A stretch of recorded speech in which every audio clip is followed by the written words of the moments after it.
when I think about persuading people or like giving information, I really come from this like, how can I help you? Like, I really, really come like in my mind and my heart when I try Yeah. to. I'm like, I'm not here to hurt you. I'm not here to change your mind in a way you don't want it to be changed.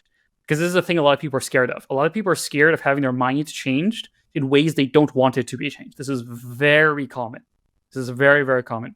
And so, an important way to be is like, I'm here to help.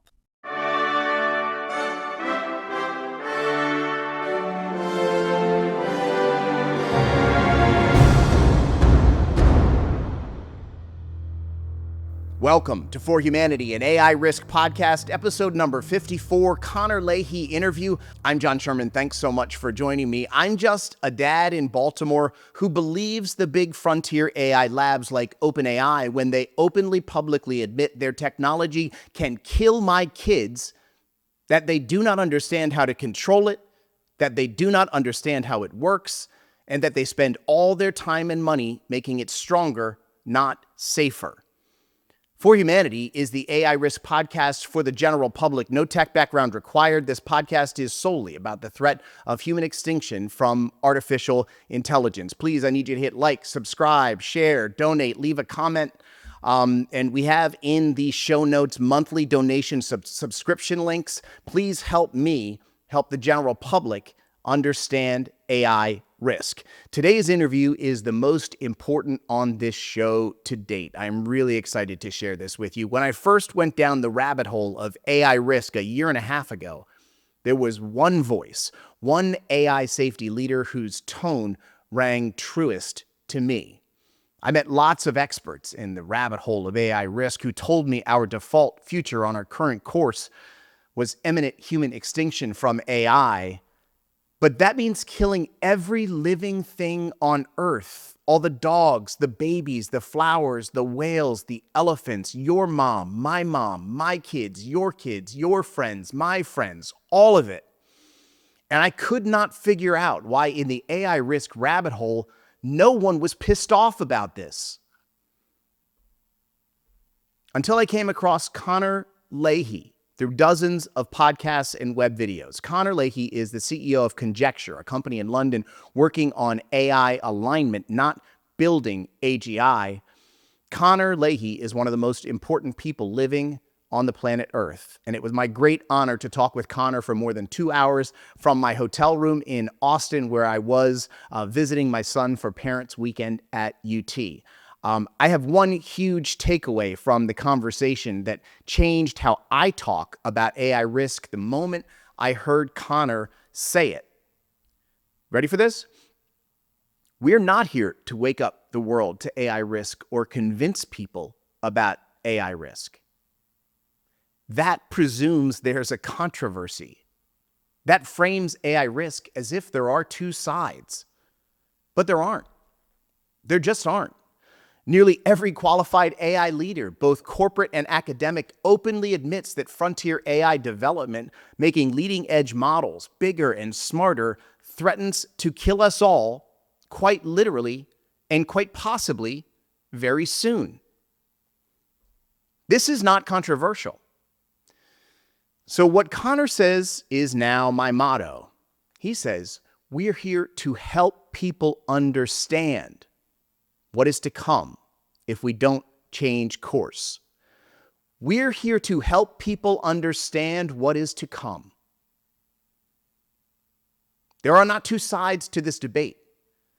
There is only one future to change. This approach is a far easier approach for the people we're trying to help digest and absorb AI risk than, hey, let me convince you about this crazy thing that you've never heard about that's so crazy and all the different experts have varied opinions on. There is some variance in the experts' opinions about our AI future, but there's much more agreement. It's pretty simple. Build something smarter than yourself at your own great peril. This is not controversial. This is beyond obvious. Stephen Hawking understood this decades ago. Before we go to the interview with Connor, please watch this short 2-minute video from my brother in our cause, Michael, at lethalintelligence.ai. Links in the show notes to his channels. Listen to Stephen Hawking's own words from the past about our future. success in creating AI would be the biggest event in all of human history. It might also be the last, unless we learn how to avoid the risks. I fear that AI may replace humans altogether. If people design computer viruses, someone will design AI that improves and replicates itself. This will be a new form of life that outperforms humans. We only have to look at ourselves to see how intelligent life might develop into something we would not want to meet. If a superior alien civilization sent us a message saying, "We will arrive in a few years," would we just reply, "Okay, call us when you get here. We will leave the lights on"? Probably not. But this is more or less what is happening with AI. The development of full artificial intelligence could spell the end of the human race. Stephen Hawking knew it well before ChatGPT anything. It has been obvious and not controversial that building artificial superintelligence is existential suicide. There's nothing new here. Connor Leahy knows this too. So without any further ado, here is my interview with the great Connor Leahy, CEO of Conjecture. Hello. Connor, how are you? Good. Doing great. How are you? Good, good. It is such a pleasure to meet you, man. I might be your biggest fan. Oh, thank you. That's very kind of you. Yeah, yeah. So glad No, so glad to be here. Max spoke very highly of you. So saying you've been doing some great work. So, pleasure if I can help. Awesome, awesome. Yeah, I'm just I'm like a normie. I'm like a general public person who came into this thing like a year and a half ago, totally unaware of it, and became aware of it, and have really just been compelled to like work on it really hardcore since then. That's great. Yeah. So I wanted to start asking you, man, like, just off the top, like, as a human, how are you? Like, how are you doing? Yeah. Actually very good. Like, I think I'm probably at the happiest I've been in my life for many reasons. Like, obviously the world is not in a good state, but like, I'm doing well, good health, good relationship with my family and my friends. I get to work on stuff that's very meaningful to me. I have a wonderful group of people. I'm in my office right now, so I'm personally in a very good state. I'm doing very well. I feel like I have kind of like grieved about these things enough and like quite a while ago. So these things don't distress me anymore. It's kind of like the thing is like, why aren't you worrying? And I'm like, would it help? Like, I can. And like, sometimes you feel right. Sometimes you have things are bad Yeah. or something bad happens or whatever, and you feel a bit bummed about it or whatever. But like, for the most part, it's just like, I have my ways with coping with it. I don't necessarily recommend them always to other people, but just like this kind of stuff Yeah. I've always felt like I was going to do. And I don't, in another lifetime, I would have, worked on nuclear weapons or, some kind of like, big civics projects or something, right? It's just like we're going to war, right? But like, here I am. Yeah. And when you say you feel like you've grieved, like, and that you went through a period of grieving or something, what were you grieving? Like, I think I have like good days, good weeks. And then I have sometimes where something happens in the news or something, and it just kind of like feels like it really hits you hard. And it's like, oof, man, it really is moving fast. This is a good question. I think the right answer is something like that there is no God. I think that's like the real thing, like kind of like not just atheism, but like deep atheism. Like there's one thing which like atheism, like the literal fact of not believing there is a God, but there's also kind of deep atheism of like there is no one that is going to come to save you. Like there is that the world is just mechanistic. It's just parts. It's just things just happen. It's just physics, and like truly grieving this, I was an edgy atheist when I was a teenager, right? I was like, oh, these Christians so dumb, blah blah blah, right? But the truth is that I was a techno optimist. I was like, but technology will save us. And then but then I realized that that's just a God-shaped hole. Like, I just renamed God into Yeah. technology. So I didn't actually grieve with proper atheism, with proper, there is no God, no one's going to save us. You either do it or not, and then you die. And there's kind of a sense where this can be extremely frightening to people for understandable reasons and so on. But at least for me, there was a way to grieve this and then be like, all right, it is what it is, and now I will act kind of in kind of like a Taoist way, just kind of you act with the flow, you act with the stream. Yeah. It just is what it Yeah. is, and you just Stoics. The Stoics have a lot of aesthetics around this, Yeah. around just I feel like the Stoics sometimes get a bad rap, where a lot of Stoics is has gotten this macho kind of flavor, but really Stoicism is this deep down of just accepting things that you can't change for what they are and not getting upset about it. Wow. And so the grief was like the idea of it's not everything happens for a reason. It's nothing happens for a reason. Exactly. Right? It's there's this deep thing where a lot of people, nowadays believe in conspiracy theories and so on about evil cabals ruling the world or whatever. In a sense, I think this is cope, because I think the real is that the world is not controlled by some evil cabal of super geniuses, and actually people would prefer if the world was controlled by an evil cabal of geniuses, because then at least someone's in charge. At least someone knows what's going on. Even if they're evil, at least there's a mechanism by which things happen. And I think for a lot of people, it's even scarier to imagine that bad things happen for no reason.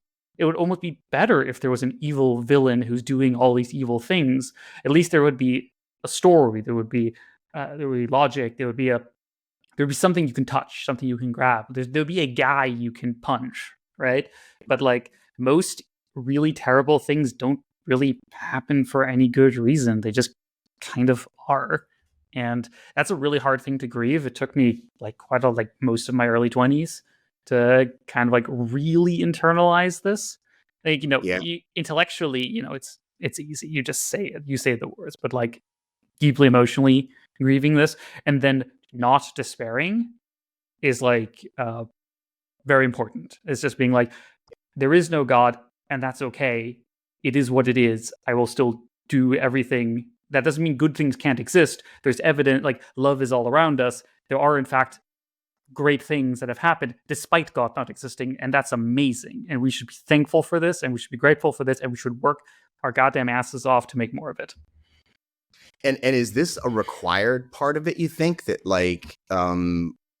because I often think of organized religion might be a place where we could get traction, and AI risk awareness could become a thing because they have meetings regularly. They have all the trappings of an organization that's ready to go, just input the cause. And is it required that you come to the realization that there's no God in order to truly accept where we are with AI risk? So purely pragmatically speaking, no, absolutely not. This is why I often tell people I don't recommend you necessarily copy what I did, is that there's a way to do it, but is it a scalable way? Is it the right way to do it?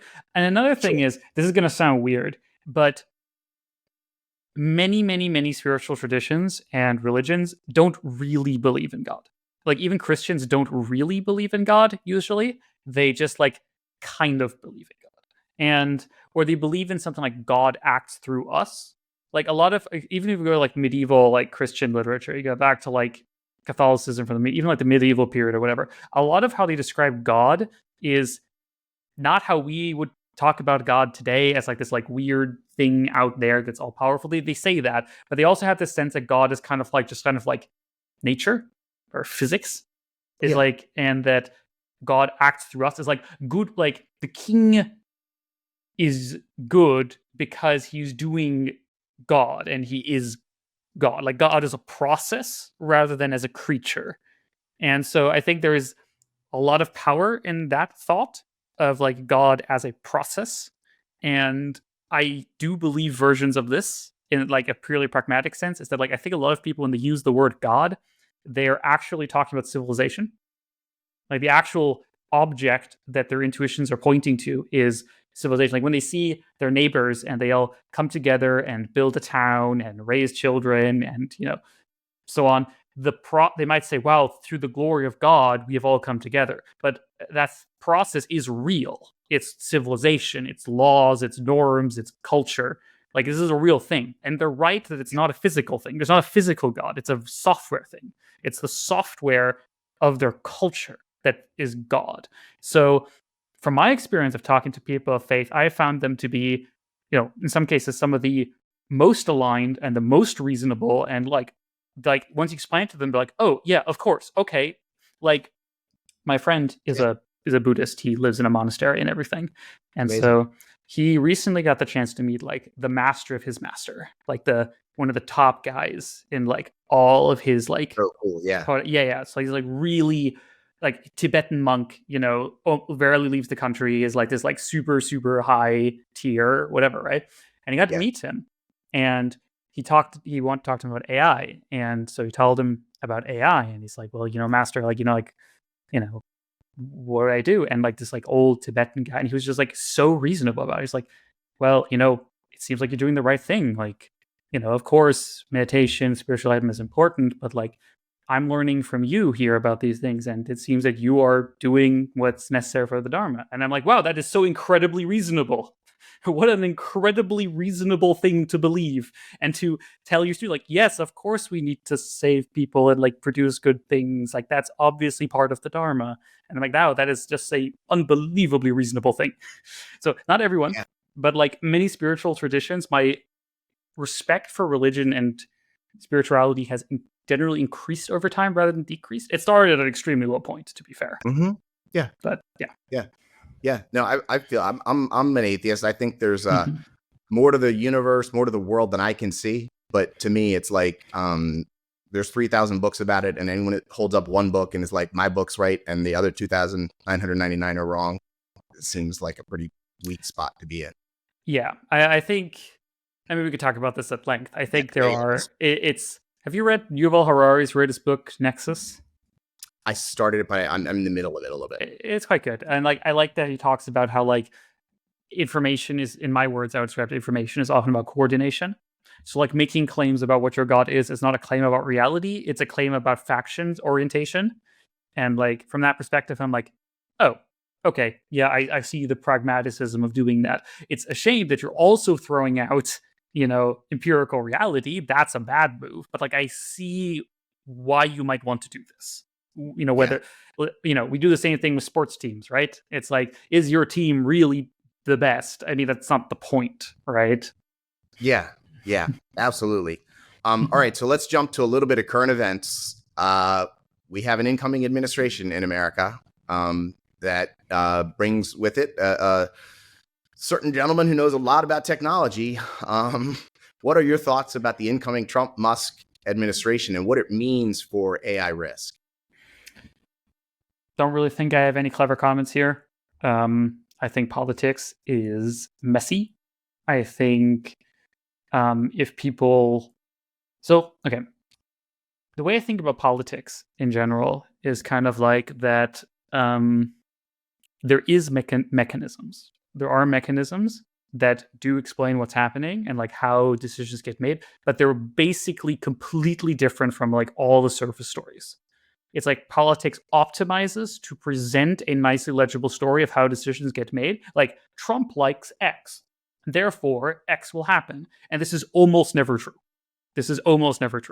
There is a process somewhere where like during a dinner, Trump has these conversations with these people who he owes a favor for this reason. And then because this guy is the head of this institute and he, works with this guy and therefore this will happen.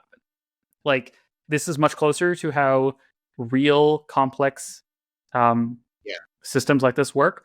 And like, I don't really have insight into the Trump administration. I don't know Trump. I don't know Elon. I have been in a room with him once and we didn't even shake hands. I think all things equal, I expect it to be less predictable.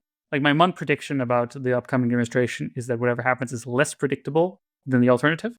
I'm not saying that the alternative would have been better or worse. I think it would have been lower variance in this regard. Like, there is a story that people sometimes tell that, like, people like Trump or Republicans or MAGA people don't care or don't understand AI or are stupid. I disagree with this. Like, I'm sure there's dumb and evil people involved on both sides and whatever, right? Like, always. But like, deep down, the idea that like machines created by these like big tech behemoths, are replacing human jobs and like supplanting Americans and like eroding national sovereignty. That's like it's obviously like there's obviously a Republican Trumpist perspective on this, right? Like, so my main thing is that I think many people on that usually are more associated with my side of things have done a terrible job of engaging with the right, engaging with working class, engaging with Republicans, engaging with MAGA and stuff like this. Whether or not we endorse their policies, they're people, they're part of our political process, and we need to find ways to work with them. So if I could say anything to the audience here is whatever is like, we need to talk to them, we need to work with them.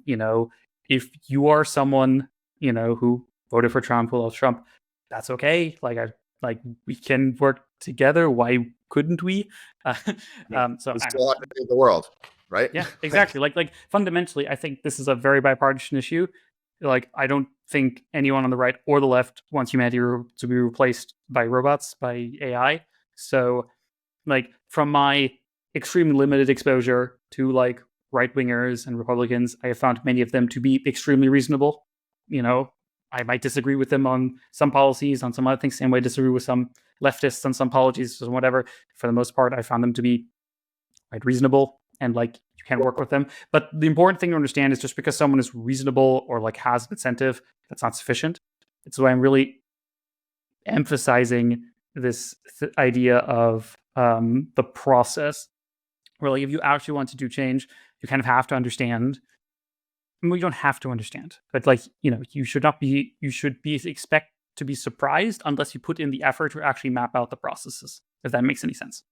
Sure.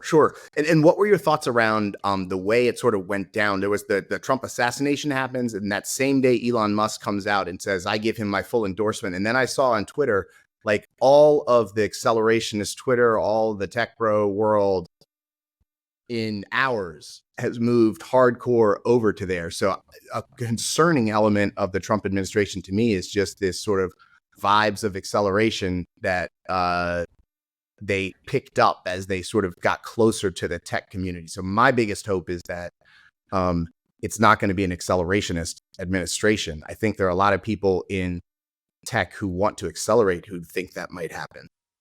Big tech is one of the most powerful forces in American politics today. The governor who vetoed SB 1047 was Democrat. I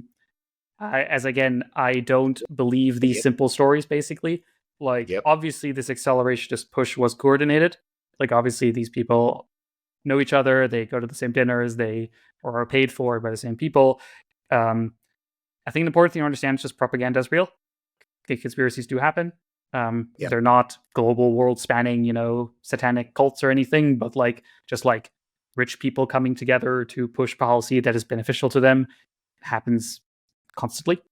I think it's very clear that a lot of these accelerationists and so on benefit from lower taxes, oversight, et cetera, and will, if they think they have a lever to pull, they are willing to take that, which, I understand. Like, I think that the important thing is just like, I don't think these things are overdetermined. It's like environmentalism used to be a right-wing thing. Like Nixon created the EPA. Is like, originally when environmentalism started first becoming a thing, leftists criticized environmentalism because they said like, oh, it's just rich people who want their nice waterfront properties to stay safe instead of building factories for the working class. Like that was like what people, at least for a while in the early 20th century, thought. But this totally flipped. Now environmentalism is a left-wing thing and like not a right thing. And like, so like this accelerationism thing being Republican coded is like just it's astroturfing is I think the correct word for this. Is like there's nothing inherent about the Republican Party that makes them accelerationists. the same thing. There's nothing inherently about the Democrat Party that makes them accelerationists. It's just various forms of factionary alliances, temporary or long. Like, the Democrat Party is funded to an extremely large degree by big tech companies who don't want to be regulated and so on. And now, Republicans are obviously taking massive amounts of money from big tech companies and so forth and whatever. As I say, it's a process, right? It's a process.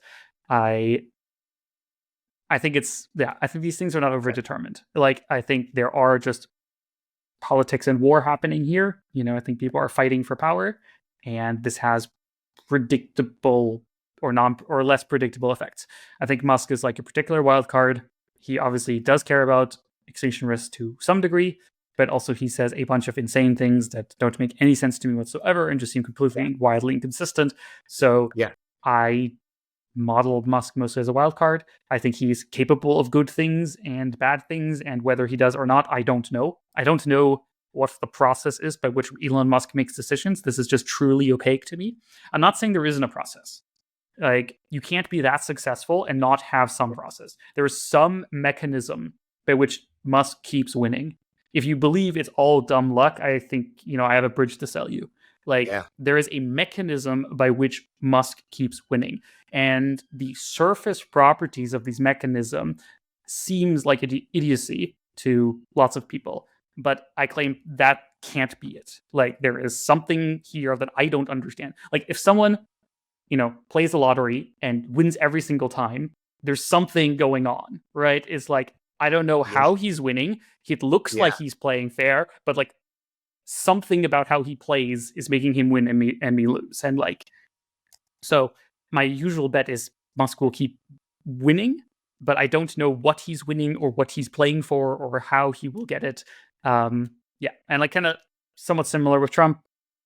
Trump obviously has a process that works. I don't know exactly what the process is or exactly how it works, but clearly it works, and it's something I don't understand. If I had infinite time to spend on politics and these kind of things, I would probably spend more time trying to understand these processes. Sure. Okay. All right. So let's talk about tone in this conversation about AI risk. So one of the things that I was just immediately so heartened to hear when I found you in other podcasts and, just sort of you out there on the internet was this fire and this anger of like, fuck this. Like, are you fucking kidding me? Like, dropping the F-bomb, being angry about it, just, a tone that is connected to the subject matter. And I think even as I try to talk to people about it in my everyday life, if I talk to a new person about AI risk, if I come at them like, holy shit, we're all going to die, I'm probably not going to do very well with my introduction to the subject matter for them. If I don't come in like that, and then they realize, and eventually that's where it is, they're sort of like, well, if you're telling me we're all going to die, why aren't you more upset about it? So we're in this sort of like rough spot. I think you have the tone really well captured, just in how you sort of verbalize about it. But talk to me about tone, your tone, and the tone of the rest of this conversation. So I think it might be useful for me to talk a little bit about persuasion and communication in general. Like, how do I think about communication in general rather than about tone specifically? It kind of follows from this. So there's a couple of theories about like, how do you communicate information to other people? And I found that most of them that like people tend to use implicitly or explicitly, or that like written online or in books, are just wrong or like deeply misleading. And so like, one example is that if you present people with true information, they will just accept that and change their mind. This is not how people work. If you believe this, you are wrong. You can scream and shout and kick your legs that like, no, but this is how things should work, but it is not. And get over it. Like, this is not to say, then there's a second thing where people, when they hear that this is not true, then they conclude, oh, therefore it's okay if I lie. This is also wrong.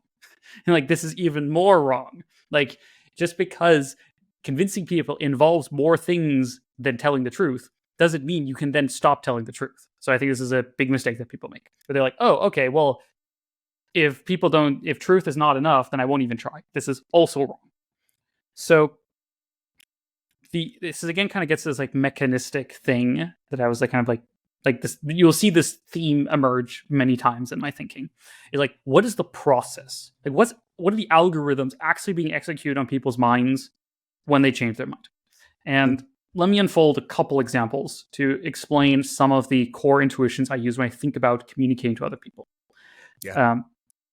An important thing is that human cognition and general epistemology is a social process. For a lot of people, this is derogatory. I don't mean this to be derogatory. I mean this to be descriptive. What this means is that, let's say I tell you a fact. I tell you AI is going to kill us, and I give you some arguments for this. And maybe you're like, well, shit, all right, that seems like a pretty good point. I'm going to go ask my friend Dave. He's super smart. So, like, let's see what Dave says.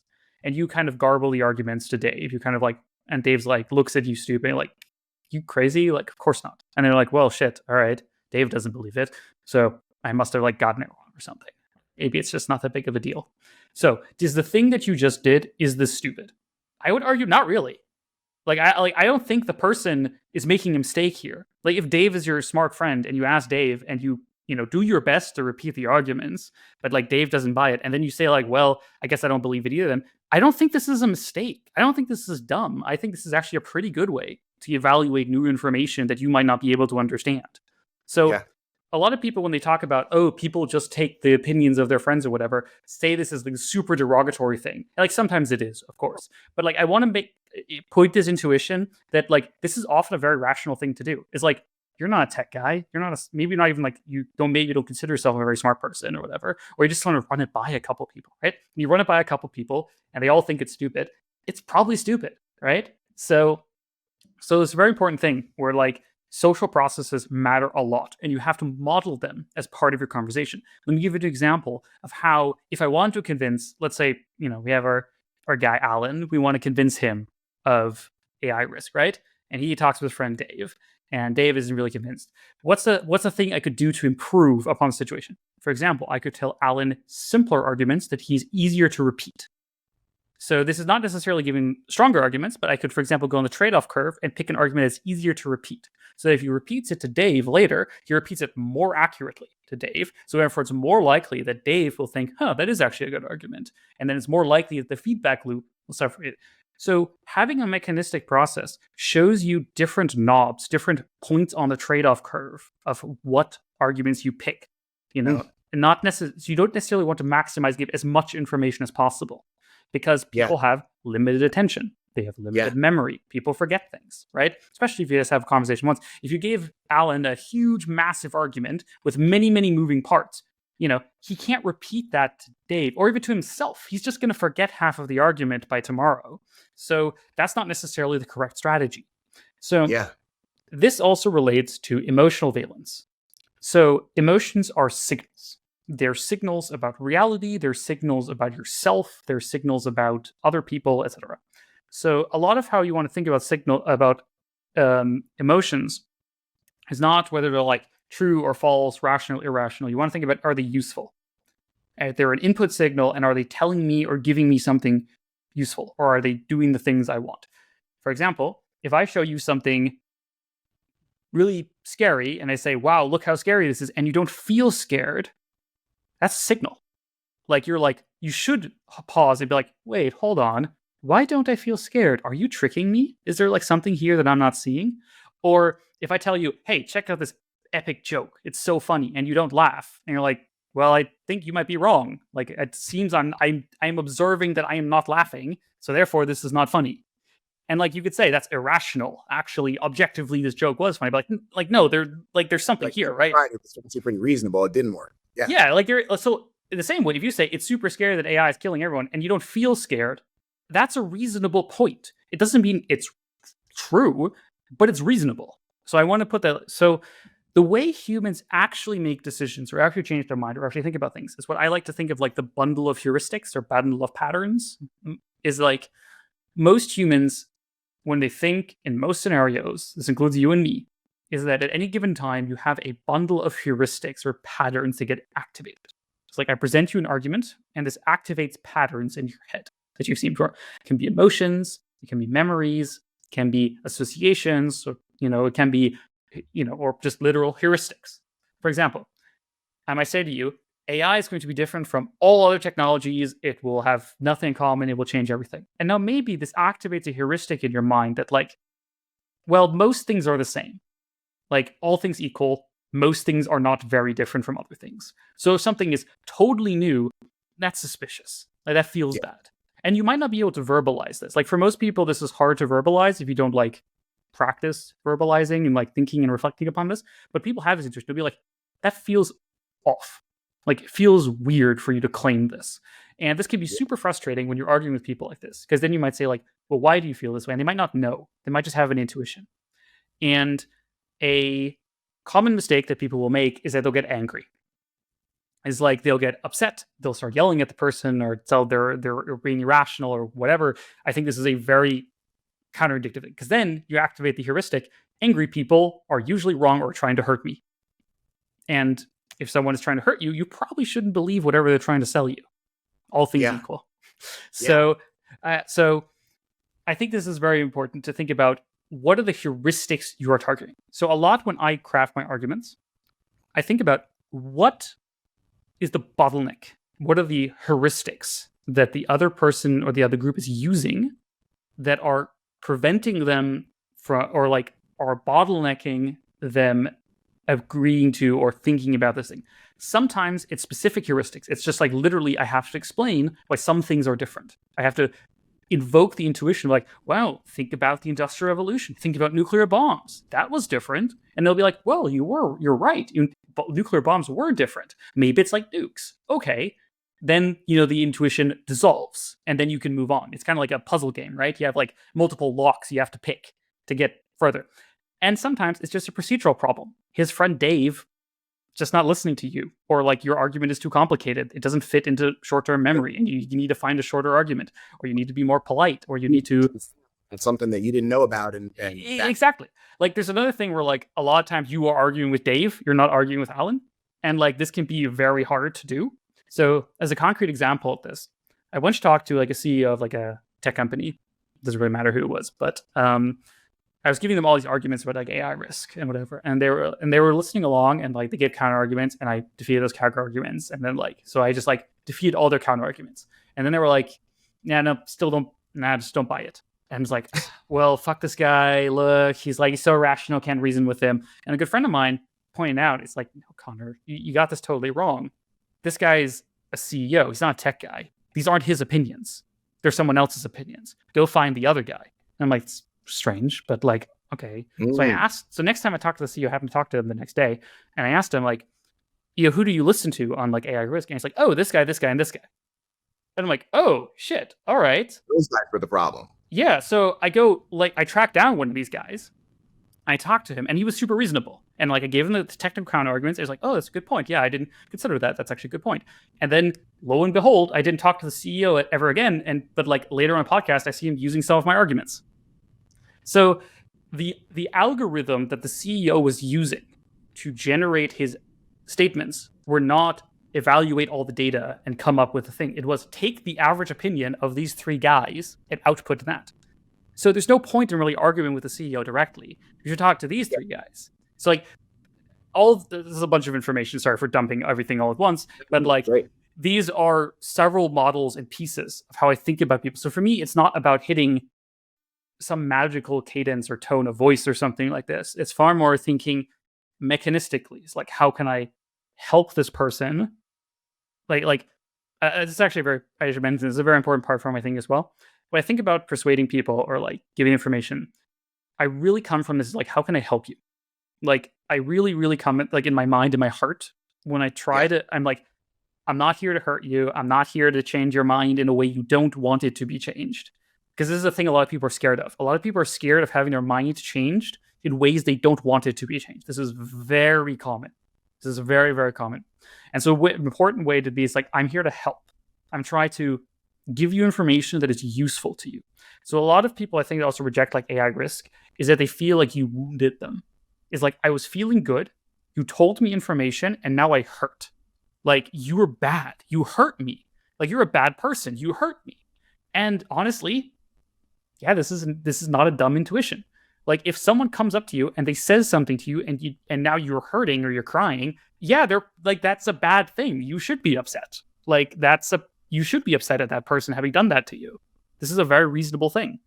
The question is, how can you have those communications? I had a guy on my show who's a regular person like me who came on and was just like, not telling your neighbor that their house is going to be bombed is not doing them a favor.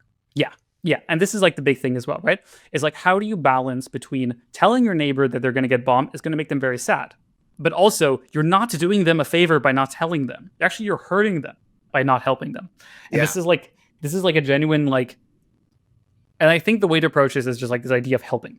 Like when I talk to policymakers and so on, like one of the things that like often, like I remember like once I was talking to a policymaker and I took like a whole hour. I was like, and he asked me a bunch of like super basic questions. He didn't understand computers at all. It was like an older gentleman, and he talked to it, and it's like, and at some point he's just kind of like, he didn't say it in these words, but like paraphrase. He's just like, at some point he's just like, holy shit, you're trying to help me. Like no one was answering my questions, but like you're just sitting down and answering my questions. And I'm like, yes, sir, of course. Like I'm happy to. And he was so shocked.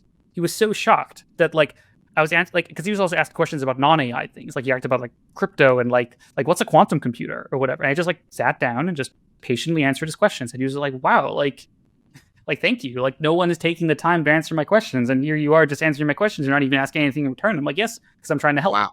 So I think this is like, so if I had like one thing that is like the way I want to communicate to people, as if I had like one unifying theme, is that I want to help.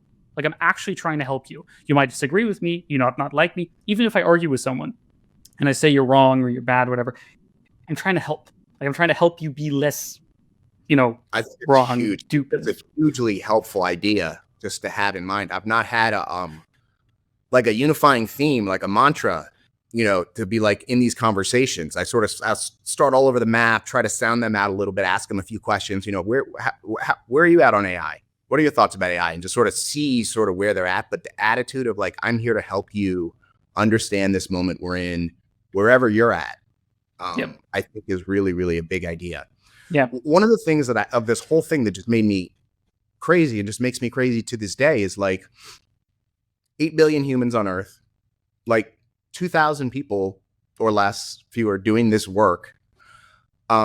It's like there's a big party going on. 8 billion people are in a party and everybody's having drinks and laughing, ha, ha, ha, ha, ha. And then off in this corner, there's this group, a tiny subset that is doing this very dangerous thing, and nobody at the party knows about it.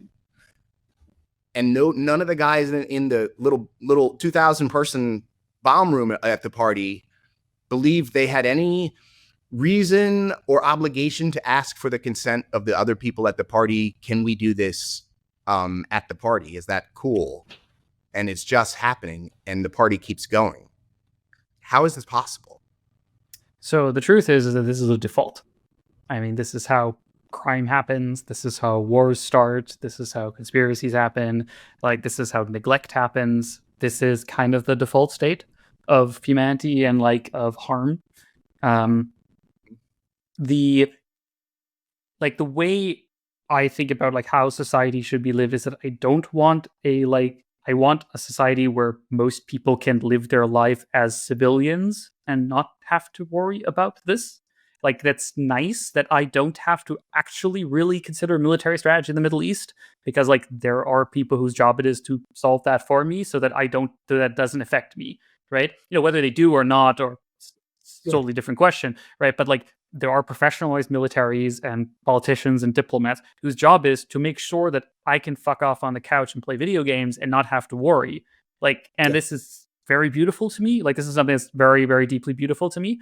I think I want everyone to be able to party as much as possible and not have to worry about things. So when this falls apart is if there is no one, or if there's a new group of people or someone who escape, law enforcement or norm enforcement or, risk calculations.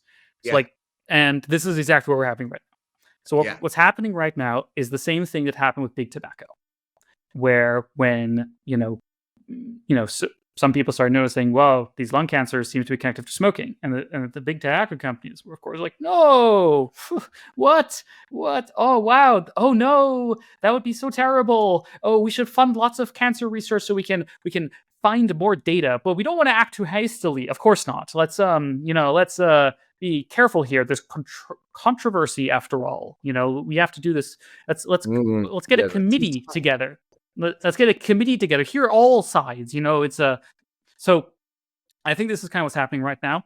The category of things that we're seeing right now is that there is a group of people, or various groups of people actually, which we can talk about. I tend to class them into 5 groups of people who are trying to build AGI, and they're kind of building it for slightly different reasons. But for the most part, it comes down to power. Is that you want power, you want money. If you believe that AGI is as powerful as I think you and me think it is, and you are delusional enough to believe you can control it, then, you should be willing to do just about anything to get it. And that's exactly what's happening. So they've dug up the big tobacco playbook. They've, propaganda, misinformation, slowing down of scientific process and civilian process and so on to buy the time to externalize this risk onto the rest of society. This is the same thing that happened with, chemical companies. It's the same thing that happened with asbestos. It's the same thing that happened with big oil. It's the same thing. It's the same pattern, just at a much larger scale. Sure. And what's required in all those instances is a lot of people dying, right? The bad stuff has to kill people before the response comes. So this is usually the case, but I don't think this is prescriptive. I think this is descriptive. So, for example, let me give you an example of an extremely complicated, controversial problem that we did recognize, it didn't kill anyone, and we did solve: ozone depletion. There was a crazy thing where in the 60s, it turned out that we saw, hey, something's going on with the ozone. It's going away. What the hell? And then think about how hard this was to determine. We're in the 1960s, 1970s. We barely have computers. We barely understand the atmosphere and how things work. We first of all detect there was an ozone layer at all. It was only discovered 10 years earlier or something like this. So really properly measured a couple years. It's actually this crazy thing where it's actually a miracle that we discovered the proper measurement of ozone just around the same time as we invented perfluorocarbons, which were the chemicals destroying the ozone layer. If we had developed perfluorocarbons just a couple decades earlier, we would just not have an ozone layer anymore. And that would just be it. And it wouldn't come back. It would take thousands of years to recover. So there's this really crazy historical coincidence. Imagine you're in the 1960s, right? You have this kind of controversial new theory or whatever. You're one of the very small number of atmospheric scientists who are studying this, and you're saying wow, it's going away. And now you have to first find out what the thing is making it go away, which could be anything. It's the 1960s, 1950s. Think about all the chemicals going into the atmosphere, right? So finding the right chemicals. And wow, it turns out they're an extremely useful chemical that many companies use. And now, DuPont and whatever starts lobbying against you, which they did. I think a lot of people forget this, is that a lot of people don't know this, but historically, the companies like DuPont and other chemical companies lobbied against them and said, this is fake news, this is fake science, this isn't real, this is all fake, blah, blah, blah. And so it's actually a fucking miracle that the scientists and the activists and whatever, in such a short time, were able to convince the general public and policymakers of a completely new thing, like an ozone layer. What the hell is an ozone layer? Convince them of a completely new thing, convince them that is being hurt by some obscure chemical they've never heard about, and then also that the well-funded lobbying companies of the chemical companies were pushing against, and that they got the global international regulation. If we stop with our silly spring spray cans, China will make all the spray cans. Exactly. So this is for me such a historical anomaly, such an incredible thing. I'm holy shit. This is the fact in other worlds this didn't happen. We take this for granted. Of course we fixed the ozone layer, but no, this was not obvious that this would succeed. So it's an incredible example of what this can look like if you do it well. It still took many years to do. So it wasn't easy by any means, but it did happen. So we have an existence proof. You can't. What was the sauce of it? Was there any, looking back at it, how how did that thing happen without bodies piling up, global coordinated response? It's a great question, and I'm currently in the process of reading more history books for exactly this reason, because I've been learning so much about that I'm like, wow, there truly is nothing new under the sun. Like, I used to like people like historians or like old people used to tell me this, and I'm like, yeah, sure, but like the internet exists now, so everything is different. And now I read history books, and I'm like, man, like we're really not that different. Some things are different, but like it's amazing how many things are just not different. Um, with ozone, there's many things you can point to. Is like government capacity was much higher in the 50s and the 60s. It's just governments took things extremely more seriously, especially the U.S. government. There was much stronger, also like U.S. hegemony in various degrees. Except Soviet bloc, but like the fact that the Soviets like also didn't produce perfluorocarbons is kind of like a if they just decided, no, we need fluorocarbons for, the glory of the Soviet Union, what the fuck would we have done? Like, Right. so, Right. like, I do think that there is one thing with ozone, though, that they got extremely lucky, which is that it turned out it was relatively inexpensive to produce chemicals that are safer. Like, this was that chemical companies, once they put in the research to develop new chemicals, they found new chemicals that could do what they wanted to do and were much less dangerous. This was quite lucky. If this was not the case, I'm not sure how it would have gone. Like, or at least it would have been much harder. If, for example, Right. chemicals had been like massively more expensive or just like non-usable, then things could have gone differently. Right. We got lucky in that regard. And so the parallel there is like there was an easy technical solution there, and here Yes, we exactly. do not have an easy technical solution. Yes, I think AGI is in many ways harder than ozone. I think in some ways it's easier than ozone. Like, I think ozone is much more confusing than AGI. Like, things smarter than you are that we can't control are scary is a completely basic intuition that basically the entire human species shares. Like, you have to have a degree to not believe this. Like you have to like really somersault to not have this intuition of just like all things equal. If there's something, it's smarter than me and I don't really know what it wants or how to control it, that seems like a bad situation. It's a very, very deep intuition. And this is a good intuition. So this is something that, for example, with ozone, when you're like, oh, there's invisible rays coming from the sun that reflect off of a weird chemical you've never heard of that's like in the atmosphere, but it's a different atmosphere. You're like, what? Like the ozone thing is like quite confusing actually from like a technical perspective. So I think we have some easier thing, but yes, the harder part is it's extremely expensive to solve. Turns out solving the ozone crisis, it wasn't cheap, but like it wasn't gonna, it just wasn't putting DuPont out of business, right? Like they could absorb the cost, it was fine.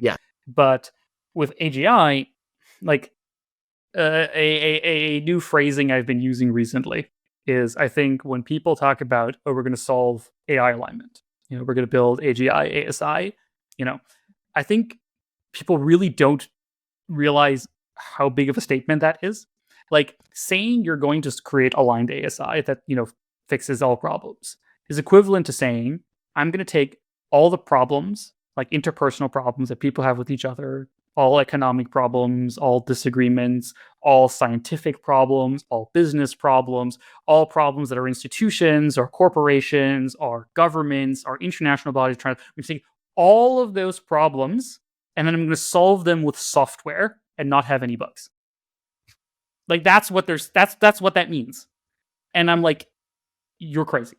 Like if you think we can do that like in a generation even, or like, with like small amounts of funding, I'm just like, that's not how real software works. Like that is just like, I'm not saying it's impossible, right? Like I think like physically, could you design software that could do that? Yeah, probably. But like doing that with like no bugs and like resolving all these like really hard coordination and like value questions Forever, infinite time. For forever, right? Like that. You're like, I'm like holy shit, like what the hell are you talking about? So like when anyone tells me like, oh yeah, we just need to solve alignment within this amount, I'm like, what the hell are you talking about? Like, right, get out. Like that's not how these things work. I was recently talking to someone, for example, who were like, I find it quite unlikely that, alignment is so hard that it requires more effort than the Manhattan Project. And I'm like, dude, the Manhattan Project was about $35 billion in 2023 dollars. That's not a lot of money. Like, and like 3 or 4 years. I don't think you can solve all problems on Earth with 3 to 4 years and $35 billion. But if someone would like to try, here's my crypto addresses. I'm joking. I mean, Roman Yampolsky strongly believes that alignment is impossible to solve on an infinite time scale, that at some point it gets away. You just can't control an ASI forever. What are your thoughts? Infinite time scale, impossible? You know, I love Roman. He's a great guy. But like, I think these things are just irrelevant to reality. This is kind of like Rice's theorem. So like Rice's theorem is a mathematical theorem where like you can't prove anything about arbitrary programs. Like, and this sounds like super like, oh wow, shit, we can't know anything about computers. But obviously this is bullshit. Like obviously you can look at a piece of code and know things about that piece of code. But of course, Rice's theorem only says there's some program you can't understand. And I'm like, sure, in all infinite programs, yes, there are some programs that just cannot be understood. I will not write those. Like, I will simply decide to not write those. Right. And so your point is it's just sort of irrelevant. Like yes, infinite time is so far down. Who gives a shit? Yeah, it's just like these like formal models and stuff like this are just like, it's very deceptive, I feel, to take from this like super, I don't know exactly Roman's model here specifically, but I assume it's extremely abstract. It's some like abstract Markov chain fucking, like, oh, well, if there are, exponential many states and you have polynomial bit control or whatever. And I'm just like, bro, look, let's solve the civics problem first. Let's solve politics first. Like, if we just get to a world where we live, where we build software and government institutions well enough that we can just like live like in a safe, nice human world for, a couple more millennia, I'm like already pretty damn happy. Yeah. Oh yeah. Hell yeah. Yeah. No, that would be great. Let me ask you this. You hear different things about this. Has any progress ever really been made on alignment? So overall, yes. Yeah. On less wrong, not clear. I mean, I'm joking, but so like, is the problem, have we made any traction, any inroads? So I sometimes like to joke that the first alignment researcher to ever live was Gottfried Leipzig in the 17th century. I think he was the first like person to make progress on the alignment problem. And so Leipzig was one of the first to think about, formal logic and algebra. So if anyone wants to read a very fun historical document, Leipzig's doctoral thesis suggestion, like his application when he was like 22, is epic. It's like he basically says his suggestion for his research program was that he would create a philosophical language through which all statements can be encoded in numbers, so that if there was ever any disagreement between two philosophers, they must merely say, "Let us calculate." And of course, he would then use this to formalize the will of God. And then I'm just like, what a guy. Like, this is like 1670, right? And I'm like, hell yeah, brother. Like, what a guy. Like, obviously didn't quite work the way he hoped to, but like, hell yeah, my guy. Like, this is my man's trying. I love historical figures where I can see like they're really trying. Not whether they succeed or not. Not that Leipzig wasn't extremely successful in many ways, but like, I love seeing stuff like this and being like, my man was really trying. Like, he was not fucking around. He was trying to bring God to earth and bring his kingdom with math. What a guy. So formal logic is progress towards alignment, in the sense that before formal logic, I think people don't remember this, there was not formal logic. Like, we didn't have good formalizations of what it meant for an argument to be good or true. Like in like scholasticism and like, early, medieval or like ancient Greek forms of like, you got like syllogism, like Aristotelian logic, but a lot of it was informal or like not well formalized. A lot of it was not yet algebratized. And then later, and like, formal logic and algebra directly led to computing theory. Like Turing's, original thesis came through the Entscheidungsproblem, Hilbert's program, and, formal mathematics and algebra. So, and like proof theory. So like, there's this like beautiful connection of like formalizing and like being strict about what we mean. Like, like when we say this argument is true, what do we mean by that? Like, what does that actually mean? Like, this seems like a huge tangent, but I think this is actually very important, is because I think there is a mismatch where people, because of various historical, coincidences, formalize alignment as this weird esoteric problem that like doesn't have any connection to other fields of study, that is like completely novel, that kind of sprung up de novo, around AI. And I just like totally disagree. It's like alignment is like the logical conclusion of all problems. It's the question of how you formalize and execute and like process human desires and wishes onto physical reality. And there are many ways you can do this, right? Like in engineering is a sense of how can we have processes through which we can describe an object we want to create, and then a process through which we can create that object and that has the properties we want it to have. Language design, programming language design, like I sometimes joke that implementing a slightly better version of C++ is closer to actual alignment research than almost anything done on Less Wrong, because programming languages are fundamentally artifacts and tools through which to allow humans to express complex properties or desires or wishes, and then compile them down in such a way that you can get a computer to actually execute that, actually do the thing you want it to do. So from my idiosyncratic perspective, I think that like alignment research, like, long-term alignment is like, in a sense, going in the direction, like should go in the direction of thinking about like an extremely complex programming language or extremely powerful programming language. Like, what would it mean to be able to express complex properties about reality, like justice, in ways that can be like compiled, that you can compile justice to atoms? Because this is what we're trying to do, right? Like, we're trying to get this concept in our head of like justice, and we want this to exist in atoms. Justice is not in atoms; it's somewhere out of the Platonic realm. How do we get from Platonic to the atoms? And this is compilation and computation. So it's the logical conclusion of philosophy, engineering, computer science. Like, this is really what it is. So yes, actually, I think we've made a lot of progress on a lot of these things. We have formal theories of computation, of programming language design. We have game theory. Like, man, game theory didn't exist like 100 years ago, right? Like, they hadn't even formalized any of these ideas, bargaining theory and so on. Like, there are many, many strands where we have made progress on this problem, and it's just a massive problem. It's just a really, really big problem. That is wild. You're saying that we have been working on the alignment challenge for hundreds of years, and much of what humans have been doing is all pointing in this direction of trying to figure out how do I make stuff do what we want it to do? That's always been the thing, right? It's just like, there are things in my head, there's justice and love and beauty and whatever, and there's all these atoms around me. How do I make these atoms be beauty and love and kindness and things? Like, how do I make this happen? This has always been the core human thing. It's like, how do I do this? How do I make this happen? And how do I make more of it happen? This is engineering. This is science. This is like the whole thing of like, how do we configure reality into a reality we want to be in, that we want to live in? Yeah.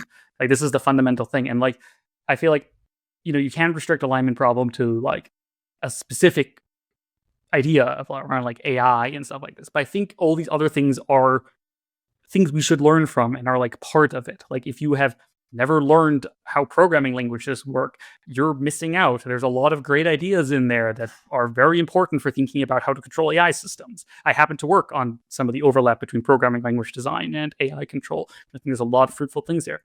If you never have read a book about game theory or, bargaining theory or economics, and you're thinking about AI alignment, you are missing out. There's a lot of relevant stuff in there that will be useful for you.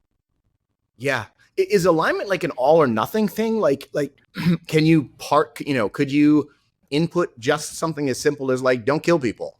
Physical violence is bad, but then it would be totally unaligned in other ways. Like, is it a click?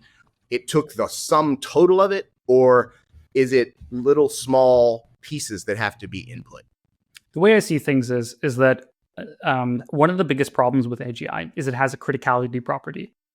So criticality property is in nature is that you have something that looks linear, like, goes up like linearly, and then suddenly changes. Like, it goes to some other stricter format. The classic example is like uranium, like fissioning. So like, if you just have a bit of uranium, it has like this much radiation. And if you have like twice as much uranium, it's like roughly twice as much radiation. But then at some point, if you get enough uranium, it goes critical. And then the radiation goes like super up. Or like explosives, right? Like, if you have like a little bit of explosive, it's like whatever. But if you light one of it on fire, then it lights two of it on fire and four of it on fire. And then, the whole thing goes up all at once. So AGI has a criticality property, or intelligence has a criticality property, or at least it damn sure seems to have one, which is with humans. Is that, a million years ago, you had chimps and you had humans. We didn't look that different, maybe we stood on our legs and had a bit less hair or whatever. But like, from a million years ago perspective, before we, or like even further back, like before we had tools, right? Or even when we had, like, chimps have tools too, right? Like bad tools, but like, they can use sticks or whatever. Like we go far enough back, common ancestor or whatever, and you had to guess, all right, we made this new chimp. It's a bit hairless, looks a bit goofy. What do you think this new chimp's going to do? And you might say like, it's a bit smarter. Maybe it'll throw rocks more accurately, or maybe use like, slightly more complex sticks or something like that. Seems pretty reasonable, right? But no, that chimp goes to the moon and builds nuclear weapons. That's a criticality. So there was obviously a critical phase transition between chimps and humans. We don't know exactly where or why or how, but obviously there was a criticality threshold cross between humans and chimps, which is at some point humans could compound. At some point humans could develop language. They could develop the scientific method. They could compound language, reading, writing, and just like build industrial society and economies and so on. And this didn't make them like twice as good as chimps or 3 times as good chimps. It made them like billions and trillions of times better than chimps.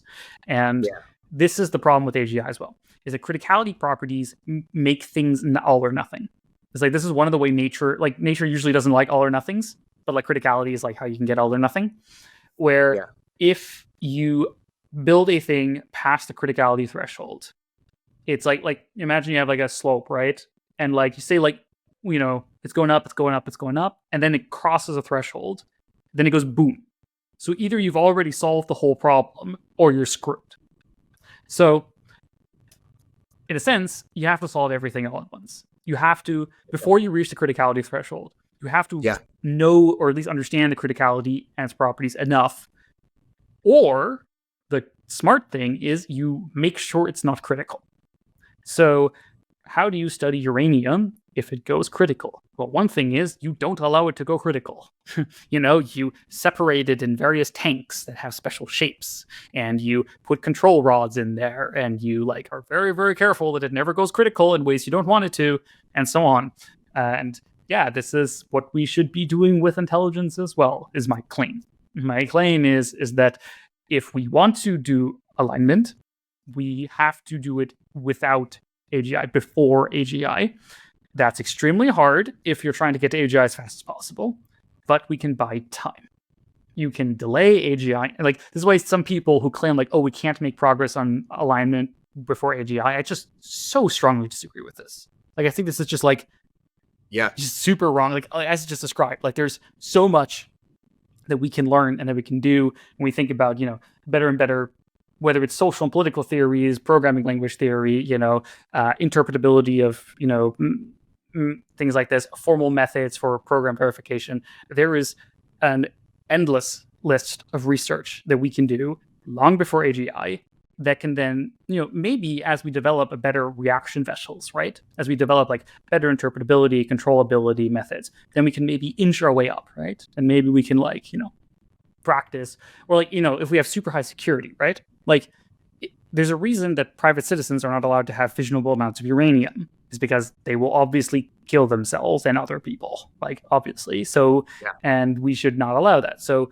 there's super strict standards where, like, if your lab has a license to carry fissionable amounts of uranium, it has to have extremely strict standards that none of it gets out. It's always stored in the right vessels and whatever, right? We should have the same for AI, obviously. Like, this should obviously be the case. You're not allowed to just have weapons grade AI just laying around. Yeah. And is it your model that once we pass the AGI threshold, alignment would be impossible? I think it's just humanity ceases to exist briefly afterwards. It's like, it's just over. Like, once you have a superior species that is like doing science at a much faster rate than you, better at politics, business, persuasion, everything. Like, to be clear, this thing is not just good at science, right? This is not like a little like nerd in a box, right? This is a hyper linguistic, hyper verbal thing that can persuade people and like come up with great speeches and do politics and business and beat the stock market, and runs on any computer connected to the internet necessary potentially. Like, I recently saw a calculation that like creating and training modern frontier AI systems is about like the square of the amount it takes to run them. So with modern systems, you could potentially, like if you had like GPT-4, GPT-5, after it's trained, you could potentially run millions or even billions of instances of it on the same hardware. And so imagine you have like a million superhuman systems that never get tired, never get bored. They could share all information with each other. They don't bicker, the way humans do. And anyone who's trying to run a 1 million person organization knows there's a lot of politics. Imagine if you could just get rid of that and just everyone works together because they all have the same brain, So you could make a super, super powerful thing. And then if such a thing exists and it doesn't specifically optimize for humans to like have a good life and continue, it will just treat us like ants. And we will just be, just pave over with like, parking lots or whatever, who knows? And if you found out the ants in your kitchen had access to nuclear weapons, you wouldn't want the ants to keep those, would you? So I don't think the AI would want us to hang on to our nuclear weapons for very long.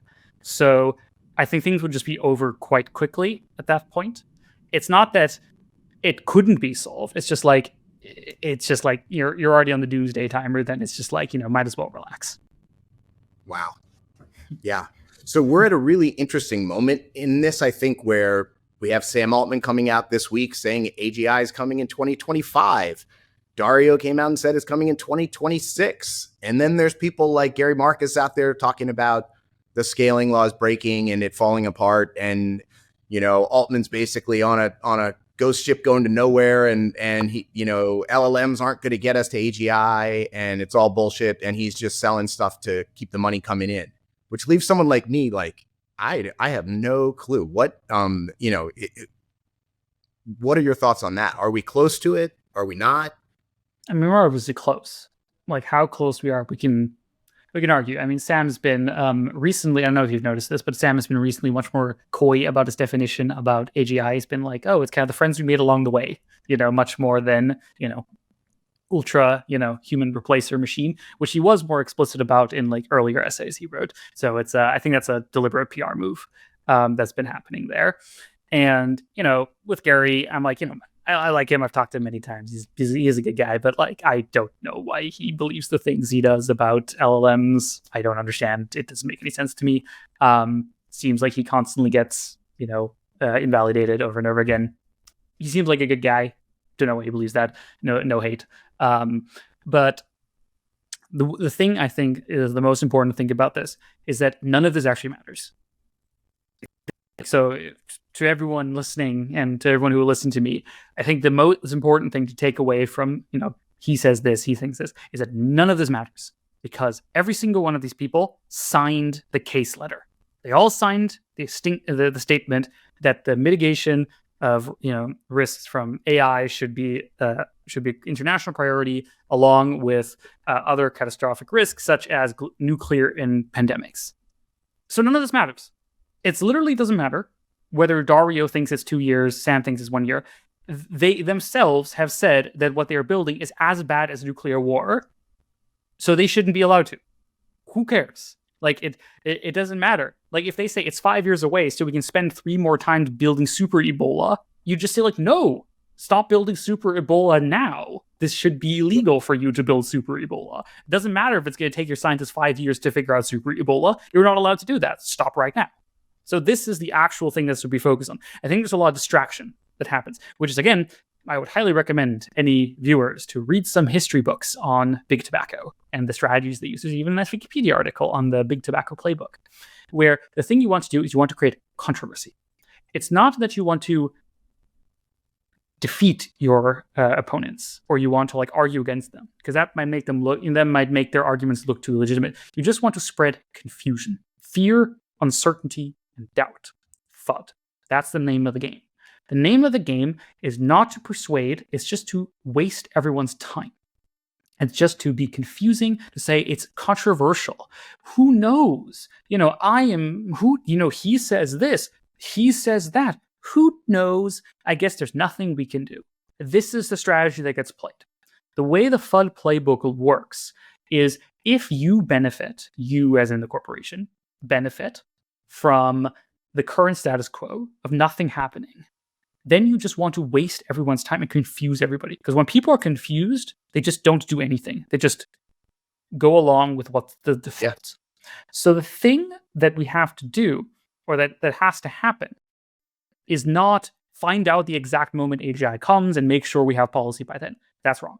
Rather, you have to flip to default action. It should be like, all right, maybe it's in 1 year, maybe it's in 10. Who knows? Who cares? It's illegal. Womp womp. And so, like, and then we will make it unillegal once you can prove that it's safe.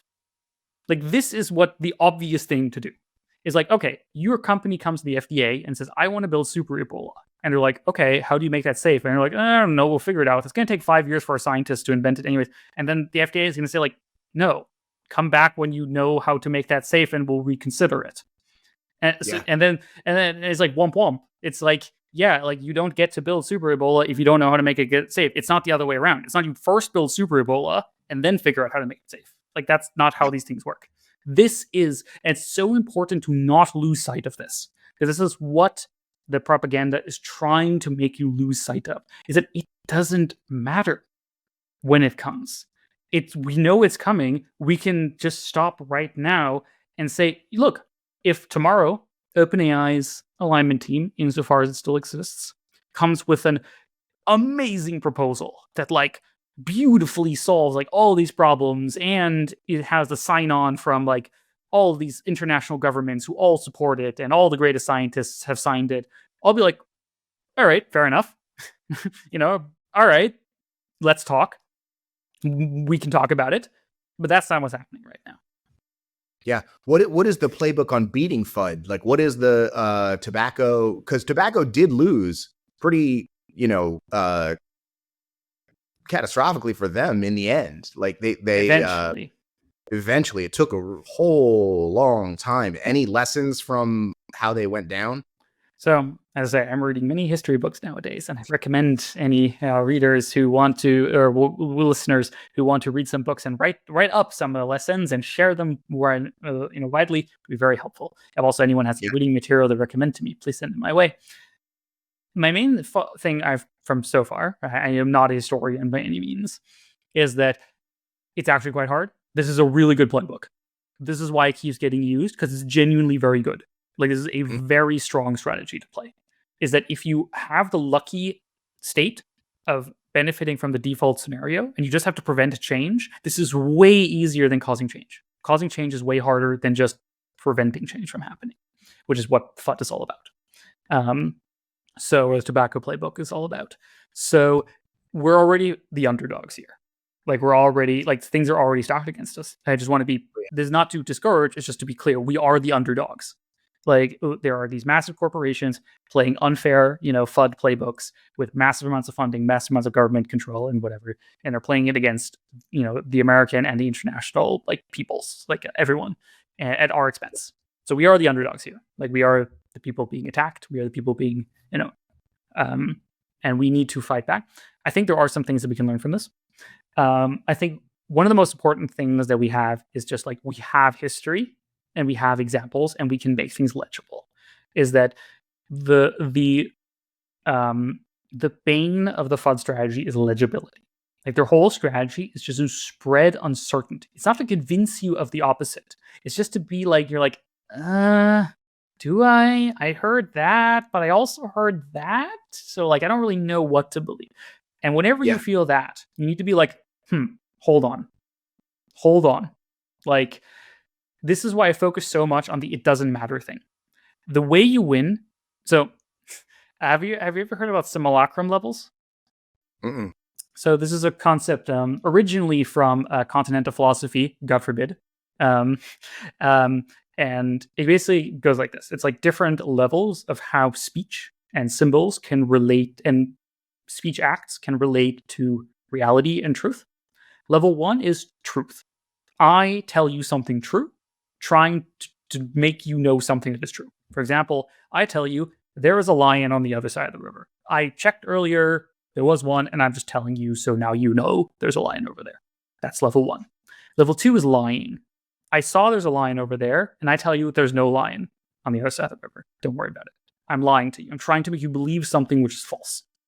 Level 3 is group affiliation. I tell you there's a lion on the other side of the river just because I'm part of the lion party. Me and the lion guys, like, we love lions. Lions are cool. Don't mess with us. we all believe in lions, right? It doesn't matter whether there's a lion there or not. It's just a thing we believe because we're the lion political party or whatever, right? And level 4 is power, or in other words, bullshit. It's just you say whatever the fuck you want in whatever order. Who cares? Just like whatever vibes well. Like you say, oh yeah, there's a lion on the other side of the river because like you like the vibes of lions. They're cool. Yeah. So like, yeah, I'm cool. So I believe in lions because I'm a cool guy. This is like level 4. So a lot of politics people think operates on level 2. It's like you're being lied to by politicians, but very often it's level 3 and 4. And it's like very confusing to people.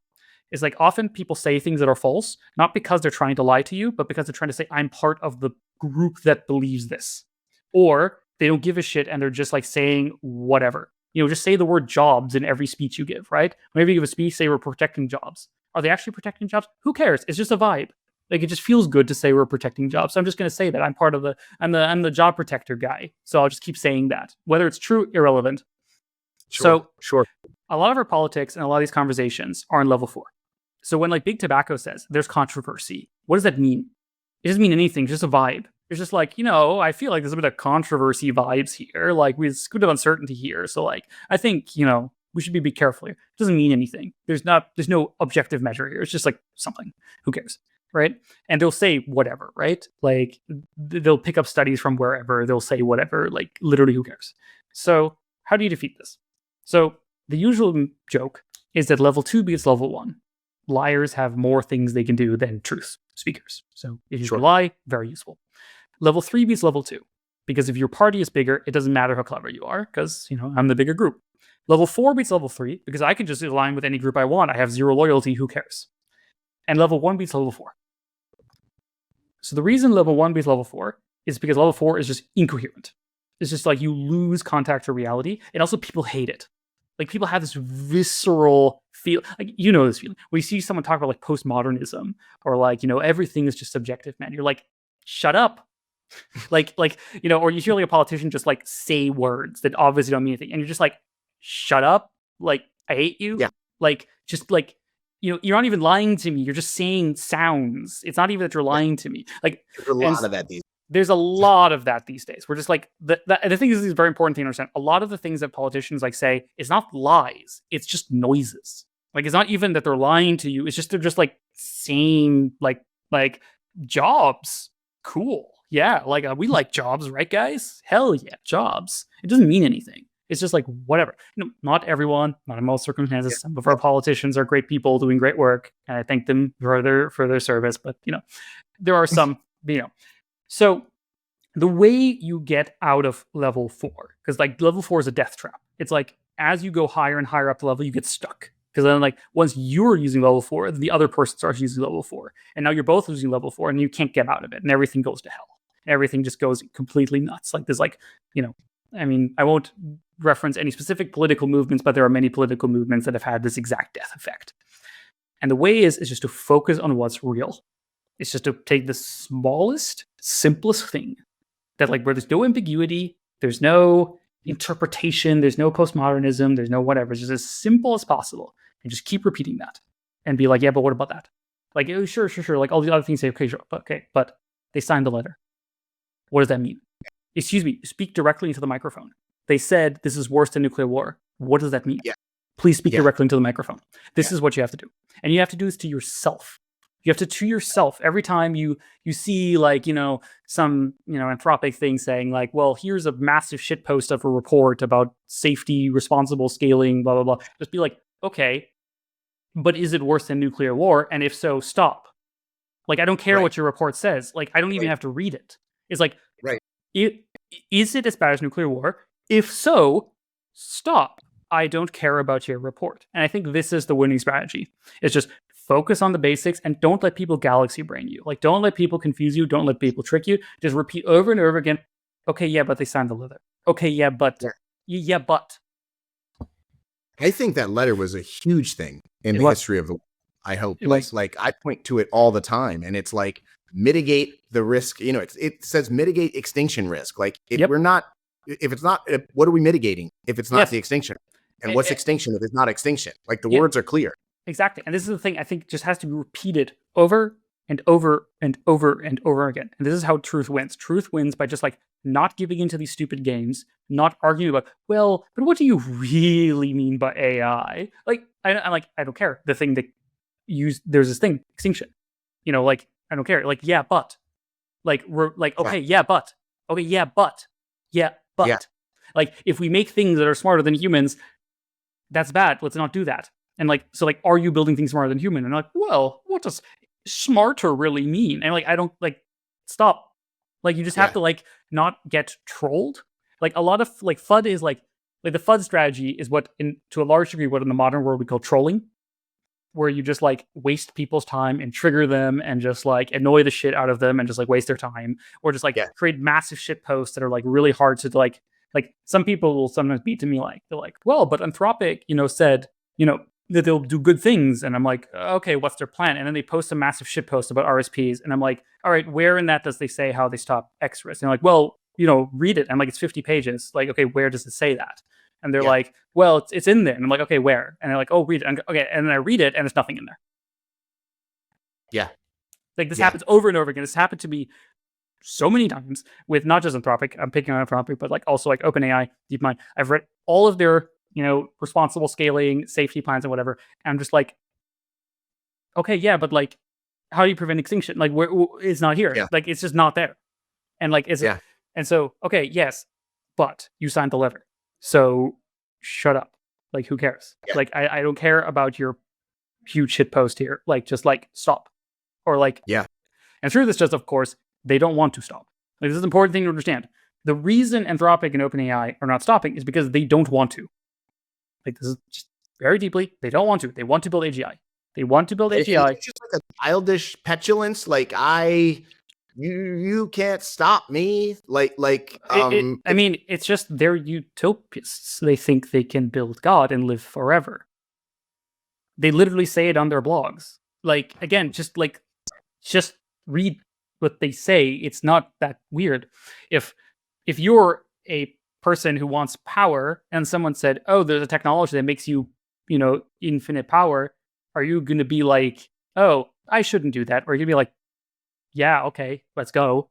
Like, so I don't know if you ever listened to Hard Fork, the New York Times tech podcasty thing, but one of those hosts, Kevin Roose, said it on the other day that like they interviewed an OpenAI guy who had left, and another OpenAI safety guy left, and they're talking to him and they interview him, whatever. And then afterwards, Kevin's like, well, the reason I'm not really worried about AGI and extinction is because none of the people working at the companies are really that seriously worried about it. And when my texts start lighting up with people who work at the companies being like, oh shit, I'm really worried about this, then maybe I'll start to pay attention. So what you're saying is, and there's a big part of the problem, because it's like trying to convince people that people go to work every day to work on a suicide machine is so counterintuitive that, people find it really hard to believe. So will there come a point? Is it possible there would come a point when there would be droves of people from these companies actually coming out and being like, holy shit? Or are we just going to get to the edge of the mountain and nobody's going to say, they're just, everybody's just quiet and not saying nothing? So this is a great example where we can call back to an earlier part of this podcast about how I think about convincing people and like talking to people, where we can analyze what is the intuition here. And you said it perfectly. You already called out the intuition. The intuition here is people wouldn't go to work on a suicide machine. This is the underlying intuition of why he believes this. Like you said, this is correct analysis. Now, question: is his intuition true? Climate change. No, it's not. Right. Yeah, like this intuition is just not true. So now the question is not, does this happen or not? Like, will this intuition be validated? The question is this intuition true? And then if it's not true, what are examples of things that can counter this intuition? And for example, big oil, people were nuclear weapons, like there is in fact, I mean, I'm German. There were many people who went to work every day doing some very bad things in the mid 20th century. And, they were just normal people. They had normal office jobs and families and kids and probably a dog. It's just like the intuition that people in a normal job environment would not work on extremely dangerous or immoral thing is just not true. So no, I don't actually like. This is like saying I'll start taking climate change seriously once all the oil CEOs start saying it's a big issue. And I'm like, why would you think they would do that? And like, why do you think that would be the right standard? Like, from the if you said like once all the petroleum engineers start saying that climate change is a real problem, then I'll start getting concerned. And I'm like, what? It's not going to happen. It's not going to happen. And even if it does, it'll be way too late. Like, it'll be way too late. These people have a huge incentive to underplay the risk. It's literally their job to underplay the risk. Like, you're literally saying, I'm going to worry once the people who are paid to not be worried start getting worried about it. And I'm like, what? Like, what decision theory is this? Like, what? Like, you don't do this in other scenarios, right? If a if a tobacco, consultant told you, oh, the lung cancer is not a big thing, you don't say, well, it's true. I'll wait until the tobacco, factory, manager starts saying it's a problem, and then I'll start worrying about lung cancer. Let's talk about general public outreach. Like, how do you have thoughts about communication strategy, ways to wake up the world? Many ways, indeed. And we've already talked about a lot of it already, luckily, in this podcast about thinking about people. I think the most important thing that I repeat over and over is meeting people where they are. Like, we kind of talked about this earlier, but trying to help people. I think there's a thing where there's a form of helping people which is patronizing, where you're like, you decide, hello, I am the savior, do not resist, which is like I get in that. I wear those shoes too fucking much. Yep, it's an easy thing to go in, and to the victims of this, I would say it comes from a good place. It comes from a good heart. It's like mostly people who do this are actually trying to help. Like, it's sometimes funny, I live in London, and like sometimes I'll like see like posters or like protests from like student communist groups or whatever, where they're like, we should like unseat the government or whatever. And I'm like, that's cute. Like, I don't even get upset anymore. I'm just like, oh, look, they're trying to help. That's cute. I mean, it doesn't work, and don't do that, but it's cute, So I think it's very important to generally, when you're trying to convince people or like change people or like, help people, is to meet them where they're at. If I had to talk to a communist about AI risk, I wouldn't come in with like, your models of the world are wrong, you're a bad person for believing these things that I personally disagree with, and so on, and like blah, blah, blah. I would just be like, all right, how do they see the world? And what are problems that they are facing? Like, what are intuitions that they have? And how can I communicate with them on this? I'm no communist. Holy shit, am I not? Right? And like, I can very not much hard to disagree with some group more. But if I had to talk to someone like this, I would think about communism. I would read their books. I would think about how they view the world. I would see what intuitions make them believe this, whether I agree with it or not. I would see like what intuitions made them this way, and like how do these intuitions relate to the things that I think. I might have a framing for me of how I think of AI risk, but I'm like, I need to think about a communist phrasing. Like, how would a communist who thinks about the world from a communist lens think about AI risk? And that's my job. It's not their job.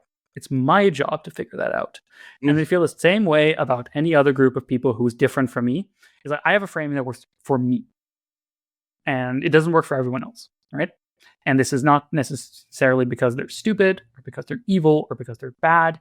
It's just the world is very big. We use different methods to understand the world. We use different frameworks. We use different life experiences, different emotional states, and so on.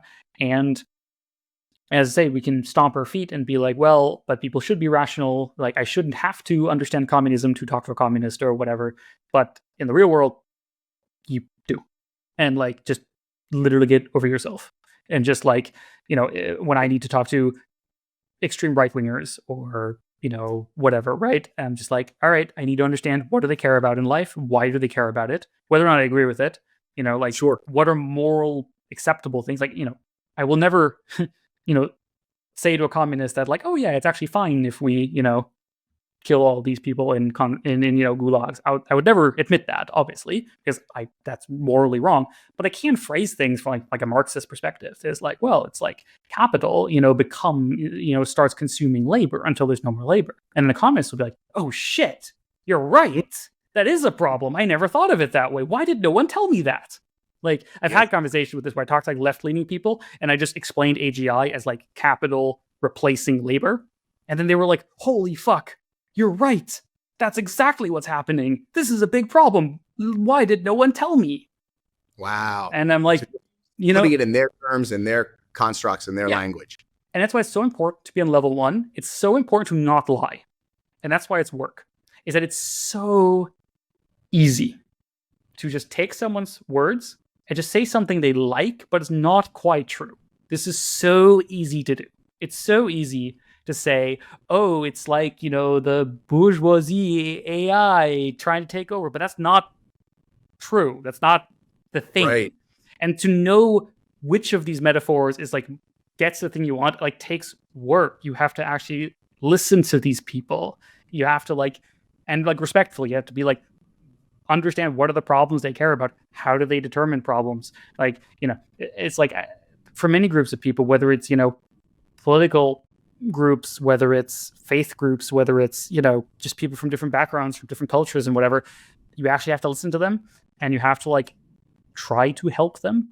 A really nice thing is that's why I love this framing of like trying to help. I think is so important is that most cultures have a respect for people trying to help.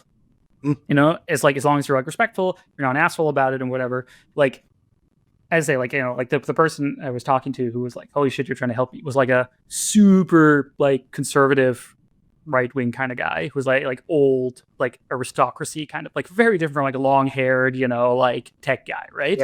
Yeah. But like he could see, this like weirdo here, he's helping me. Like, he's like, he's speaking my language. He understands the things I care about. He obviously took the time to read up. And like, he's like not trying to sell me anything. He's trying to help. And people do respond very well to this. Yeah. And so this is on the individual or like the small level. Like, how do you approach people? And my recommendation for how to approach people is to approach them as people.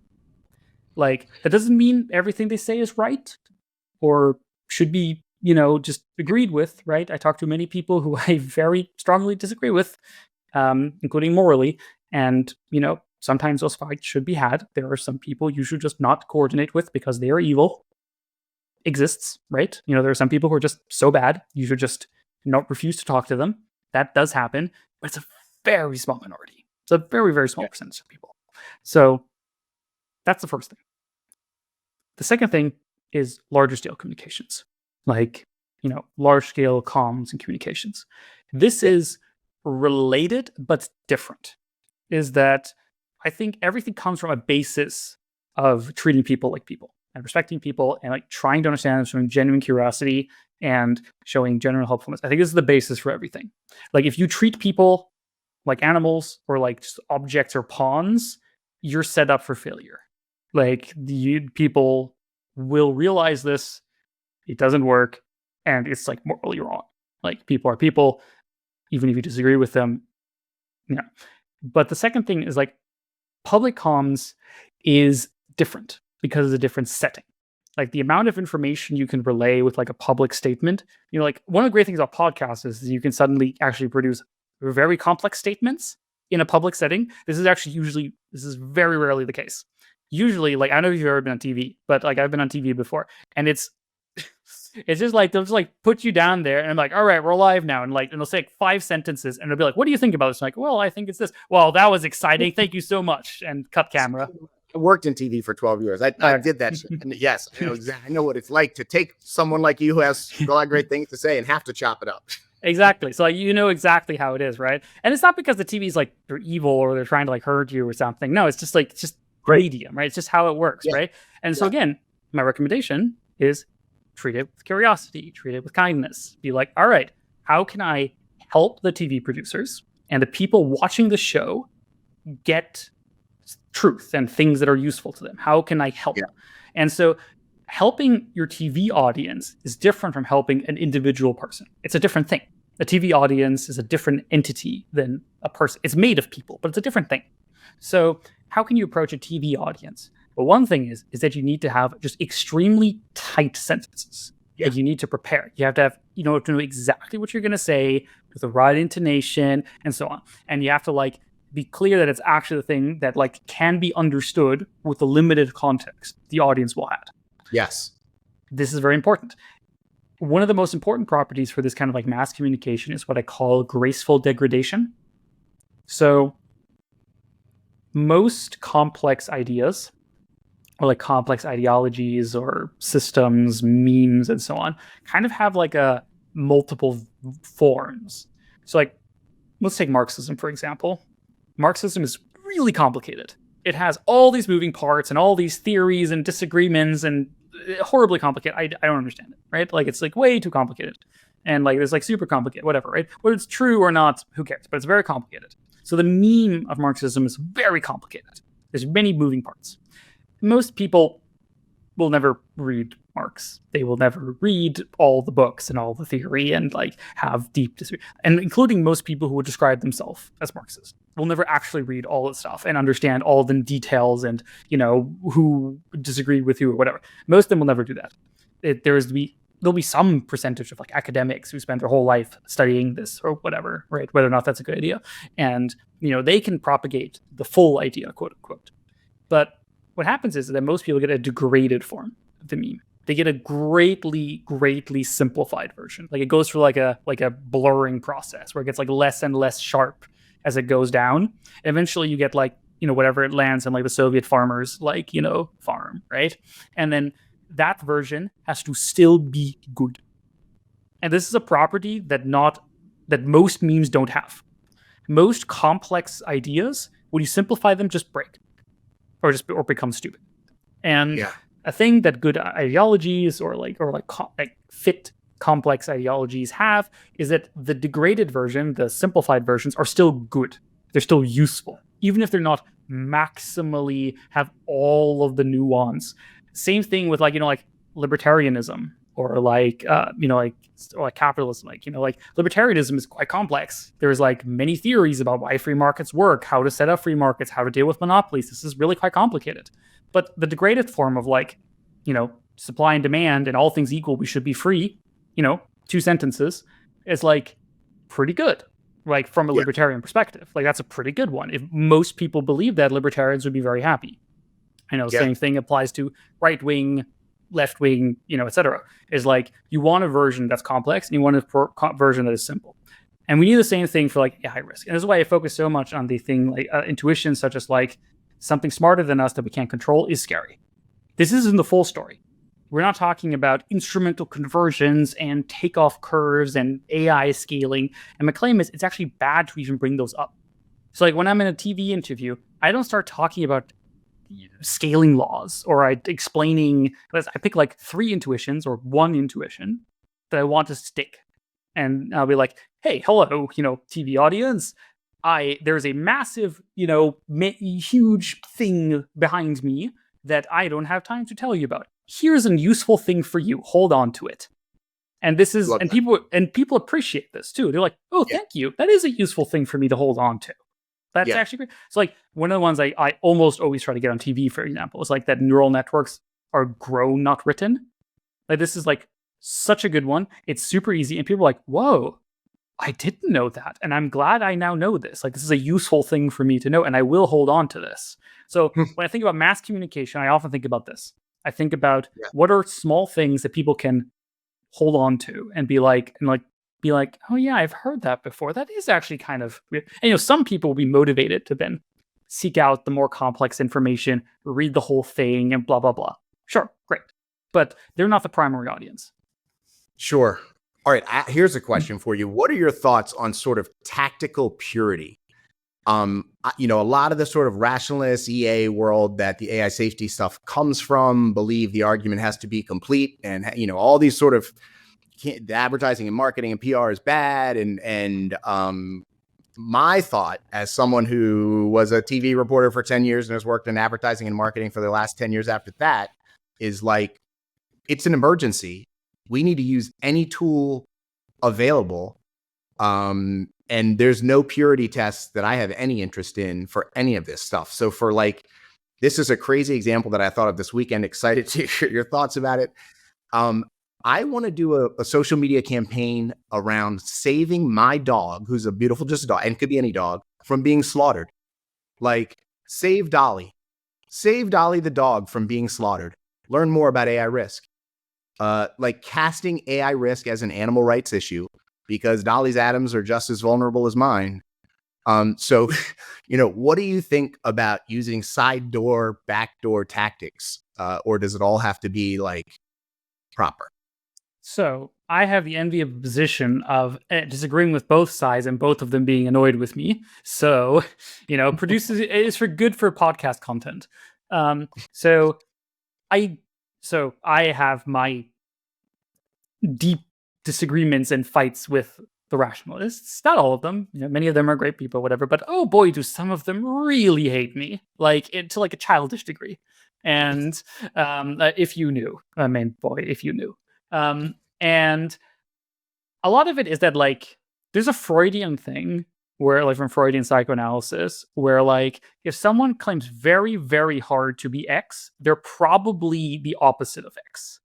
And like this is shockingly often true in reality. It's not always true. Like, of course, like Freud is mostly bullshit. Like, man, have I seen this happen? There's a thing where, for example, rationalists have like a very strong norm of like not having emotions or not letting emotions. Every conversation must be a logical disagreement, which means that whenever they are emotional, they have to explain it with non-emotional terms. And this leads to complete chaos. And everyone becomes super passive aggressive.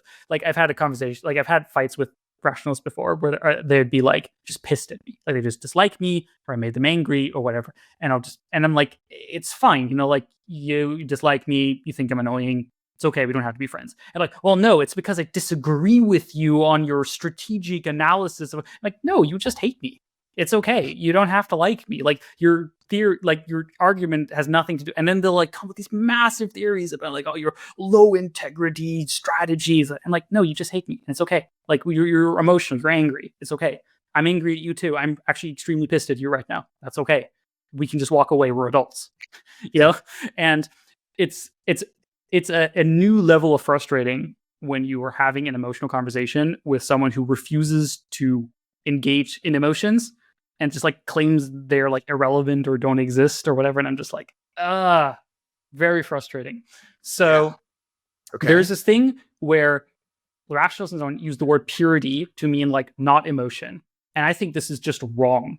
Emotions are not, just because something is emotional doesn't mean it's not true. The thing I care about is truth and goodness. The thing I don't care about is not emotional. Like, for example, if I love my child, is that truth? Well, actually, you see, it is simply oxytocin hormones being released. And like, I don't give a shit. Like, who cares? Like, what the fuck are you talking about? Or like, sometimes, or like, for example, my mom, she doesn't necessarily understand all these things, but she's like, wow, this AI thing is really scary. And should I tell her, well, actually, Mom, you don't understand computers, so therefore you're not allowed to feel scared about that. That's impure. You're just using appeals to emotion. Like, no, it's actually extremely reasonable for my mom to feel about it. Just because it's an emotion doesn't mean it's wrong. If you feel uncomfortable around someone and they make you feel bad and you're just like, I would rather go, like, I don't want to hang out with this guy. Like, he creeps me out. That's okay. Like this is the thing that happens with rationalists as well. Like a woman will feel uncomfortable around someone, and then they'll be like, well, why do you feel uncomfortable around him? Like you have to justify, like logically, why you don't want to be around this creep. Like objectively, he did nothing wrong, so therefore you must feel good around him. And which is just like intuition is nothing. You couldn't just have a sense. Yeah, it's like, and this is just like very bad and leads to lots of abuse and like lots of like horrific like scenarios, right? It's like it's okay to feel emotions. Like this is just like a deep thing. That doesn't mean emotions are true either. Just because you feel bad about something doesn't mean it's bad or that it's wrong. But sometimes it does. Like, it's just not that easy. So, in terms of a charity thing, if I went to my mom and I gave her a huge lecture about all the, linear algebra underlying neural network theories and whatever, I don't think I'm actually helping her. I don't think this is the most helpful thing I could do for her. Because she'll just feel confused and overwhelmed and like doesn't know what to do with this information. This is not helpful. If I instead give her well-crafted, true, underlying intuitions pointing to the things. And I'm like, well, They're grown, not written. Something smarter than us, all things equal. It's similar to big tobacco, et cetera, et cetera. Just a couple things that she can understand and use. I think this is very helpful for her. This is the kind thing. This is the pure thing. And the thing that she will come away with is much more pure than the things you would have come away with the whole fucking shit post, right? Yeah. Just because you have more information doesn't mean people get more understanding. To be clear, the information should exist somewhere. Someone should be having the full argument. There should be nerds and professors and whatever having the full shit show. Someone somewhere in a bio lab is having an argument about non-squamous cell lung cancer versus neonicotinoid fucking whatever, right? Sure, but that's irrelevant to policymaking. Someone should argue about how does this nicotine car component interact with this cellular metabolite or whatever. But we don't need to know that to ban or to restrict cigarettes or cigarettes and know that it causes lung cancer. We don't need that. And in fact, if you depend cigarette regulation on some fucking arcane, biochemistry thing, then nothing happens. Then you just lost. You just forfeit the actual good thing. So this idea that you can just have maximal truth in all circumstances and all maximal information is just ignoring complexity. Is just because you have more things doesn't mean it's more good. It's a trade-off. Right. And when you're trying to change people's mind, to exclude emotion as a tool, the primary tool to use is tying both hands behind your back. It's not just not using emotions it's as a tool. It's also that people use emotions as a tool of reasoning. Is that emotions are part of the algorithms we humans use to reason about reality. And there's these aesthetic movements around rationalism, whatever, that try to pretend this isn't true, but it is. And suck it up. Sometimes I look a mathematician looks at a formula and says I think there's something here. There's something beautiful about this. I should study this more. What is that? That is an emotion. You just used an emotion in science. Actually, most of science is emotions because you have aesthetics and you have beauty and you have all these things. It's just the human brain is made of neurons and emotions. It's not made of abstract data structures. And we can also use abstract data structures and logic and so on, and we should. It's very useful. But it's not the primary engine of cognition. The primary engine of cognition is valence, emotions, heuristics. And, you can argue it shouldn't be that way, but I'm well, suck it up. If you refuse to engage with other people's emotions, you're refusing to engage with their reason, with how their brain actually generates truth. It might be not the best algorithm. Maybe yours is so much better. Sure. But again, you have to meet people where they are. For my mom, emotions are very important. She often has a really good gut feeling. Whenever she tells me something wrong with that person, she's often very right. Oh, that girlfriend, that's not going to work out. She's always right, and or whatever, right? Yeah. And that's okay, right? It's a reasoning process. I'm not saying it's the perfect process, but so I just kind of reject this whole thesis that there's something morally pure about not engaging with emotion. I think it's kind of the opposite. Is not engaging with emotions cope. It's kind of you're hiding. You're putting your hand in the sand and pretending that the world is simpler than it actually is. And that, a lot of emotions are calibrated. A lot of emotional reactions are actually reasonable. And some are not. And you have to differentiate and you have to deal with that. It's just what is. So on the other side though, so there is one thing where I do think priority matters a lot. Not, or at least there's a trade-off, which is there is a general pattern in nature, which I call deals with the devil. And the pattern is usually something that if you relax a little bit the thing you want or that you're asking for, you gain more power. If you're just a little less strict on what you're asking for, something in this direction, if you accept a few more shady allies than maybe you would have otherwise, you will see your funding go up. You'll see your power go up, and whatever. So the deal with the devil is always the same. You gain power in return for not getting quite what you asked for. And so this is very important. This is a very, very, very important pattern where, for example, the thing you just described with your dog, like this emotional appeal or whatever, right? Like, there's ways in which this could be good or not good. Like saying, hey, your dog will be killed from AI is true. This is not a lie. Like, this is genuinely true. But then if you say something like, but then there's versions of this which could lead to big problems. Like, for example, if you start attracting, large amounts of animal rights or like, extreme leftist people who say like AI only matters because of, risks to the ecosystems or whatever. You're like, wait, that's not what I meant. What I actually meant is this larger thing. I'm not saying this is what you're doing, right? But like, yeah. it's like there are ways where you can say something emotional and it's not a lie. Like, if you say, like, Right. I am sad if my dog dies. There is currently a large risk that is being placed upon my dog. If you feel this way as well, please help. This is not a lie. There is no lie here. Now, you can make extreme versions of this that are lies. Like, you can deceive people and pretending it's a different story. Like, you don't mention AI risk until the very end. People would feel deceived by that. But if Right. you're like, this is the thing, is like, I love my dog is being risked by a thing, and so are you. Right. Learn more. That's not a lie. Right. And even if you used a little deception, a little sort of like, hey, luring him in to get him somewhere, like, would you object to that? And then one other one would be like,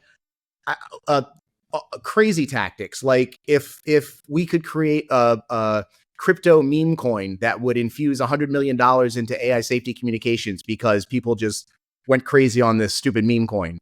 Is that a tactic we could use? Like, how crazy can we get? So, in terms of like deceptive or whatever, like I think, like, for me, deception is a very strong word. Like, this usually involves lies.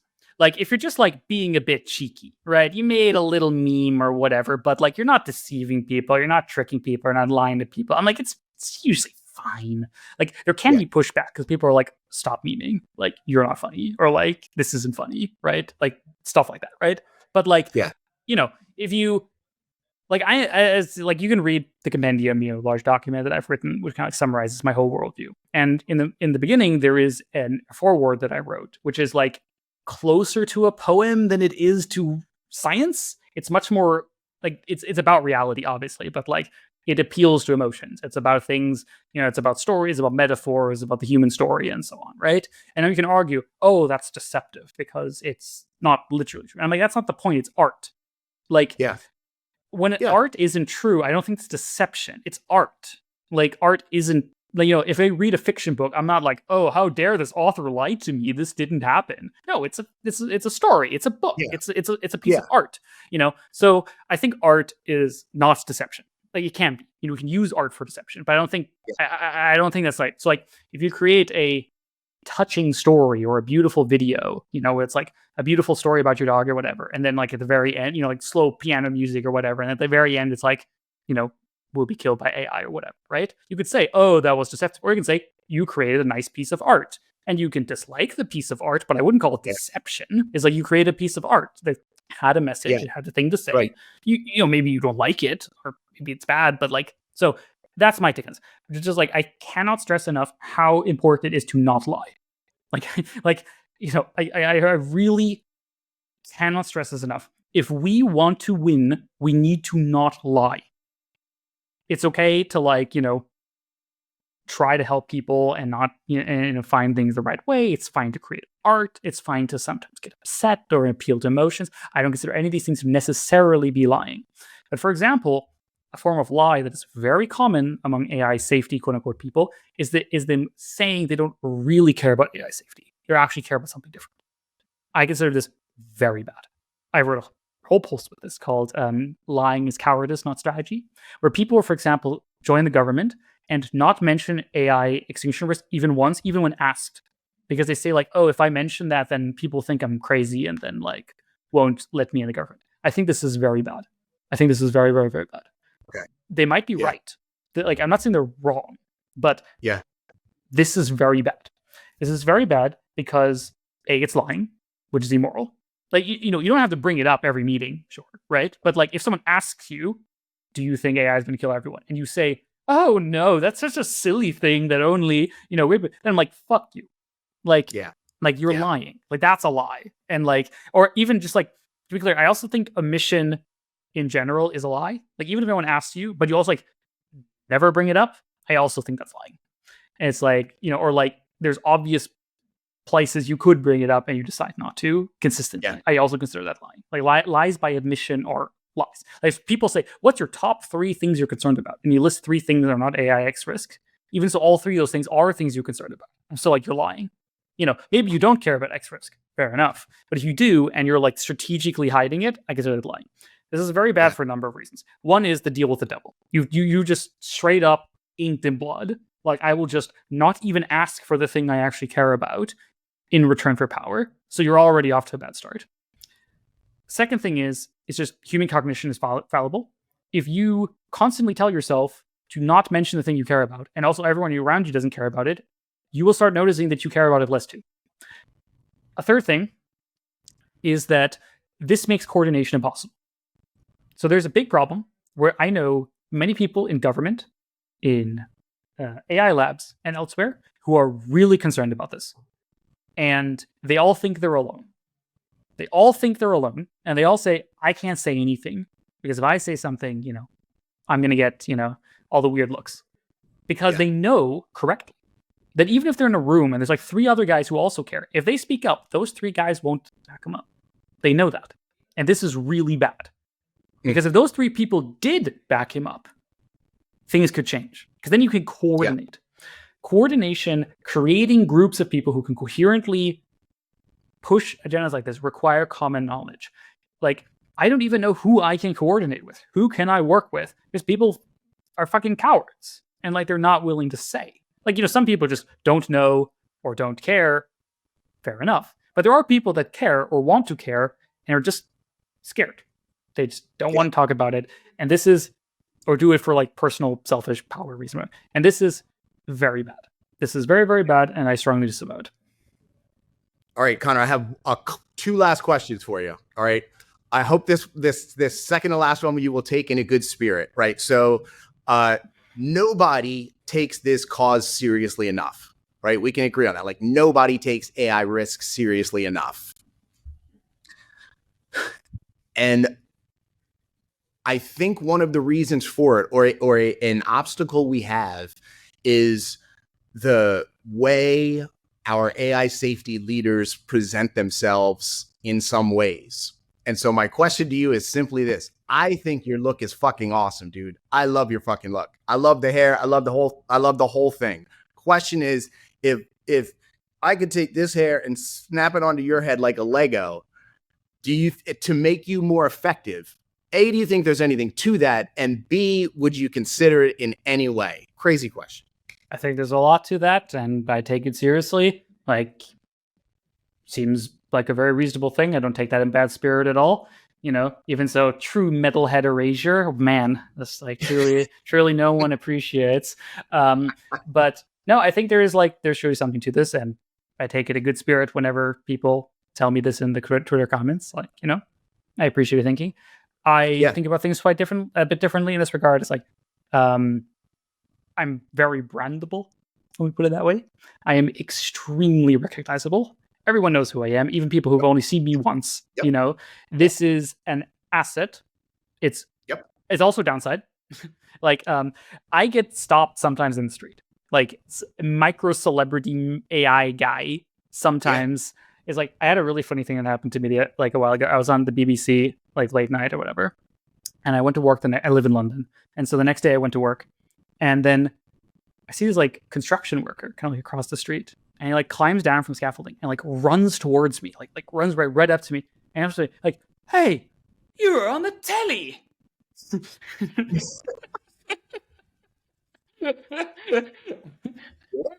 And I'm like, yes. It's like it was fire. It was just funny, right? It was perfectly polite, perfectly funny, right? But like, so there's a choice here where like, I am not the guy who should be running the government bureau of whatever. Like, this is not my role. This is not what I'm optimizing for. What I'm optimizing for is to being the guy who can create the mimetic branding outside game Overton window pushing. Like, Yeah. I have several assets that I work with that I am very lucky to have, and like I don't take for granted. One of the assets is that I am very independent. I am not dependent on AI labs or on government, or like the goodwill of people in this regard for my funding and my survival and so on. I'm very lucky that I have this. And another thing is that just like I am truly not a coward. Like no offense, but I am just truly not a coward. I have never been a coward. I'm not claiming this is like my moral superiority, but just like my genetic makeup and just like who I am just not a coward. I am not afraid. I am willing to be disliked. I am willing to take shit. I don't like it. Like I hate it. I hate that people dislike me or like mad at me. I'm always like, well, that's sad, but like it's fine. It's like, okay, I'll just deal with it. It's okay. I'm willing to take it. In a sense, being a bit of a lightning rod is part of my role. Is that like people get upset or whatever, like I'm a good person for them to get upset about, and like I'm just like okay with that. Sure. It's like so. Sure. It is deliberate in this regard, right? It's I love that. I love that whole answer. That's like. Yes. That's also, I mean, I'm just lucky. It's like people think I put a lot of work into this. This is just how it is, man. I put shampoo in like once and it just looks like this. So dude, that is a gift. You got to take it, right? So listen, so I think this is a very fair question to ask. And I think there shouldn't be many people who look like me. I think, all things equal, like, I shower every day. I, wear clean clothes. I don't do other crazy things in my life or whatever. I also I don't do weird things in my private life. And if I did, I wouldn't bring them into the public sphere. Cough, cough. Certain parts of this movement should learn from that. And like, I think this is good. I think there's an obligation to a certain degree that like to be respectful. Like if you do weird things in your private life, keep it private. Like it's okay if you do weird things, but like fucking keep it off Twitter. Jesus Christ. Like if you are a leader of a movement or you're trying to push like Jesus Christ, at least do us the dignity of like keeping it private. I think this is very, very important. Present yourself well, speak well, be polite, don't insult people, don't lie, stuff like this. I think it's very important. Awesome. All right, Connor, send it out. Always send it out with something that gives people hope. Give the audience something that gives you hope as you look at this thing.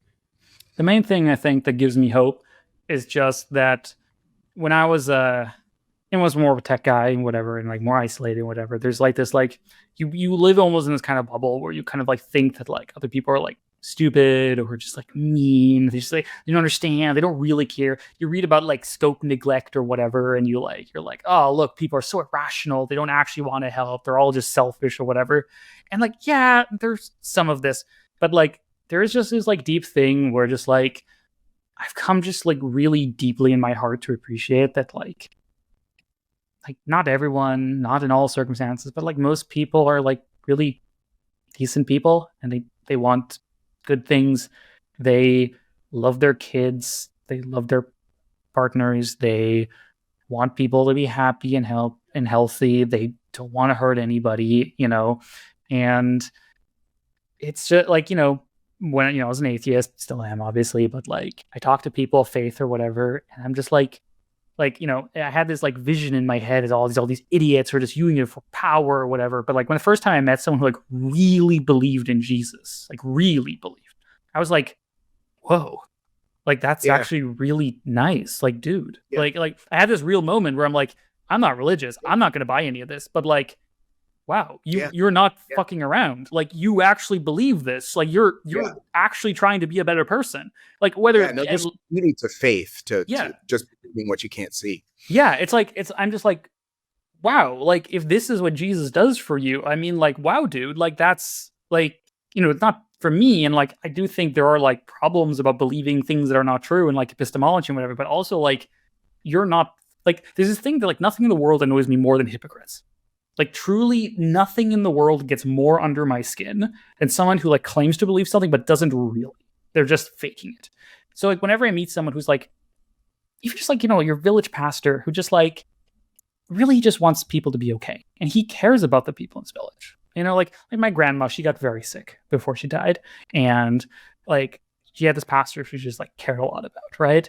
And she had like bad dementia. Like she was in a bad spot. It was not fun to be around her. She also got like really angry all the time, and it was a mess, right?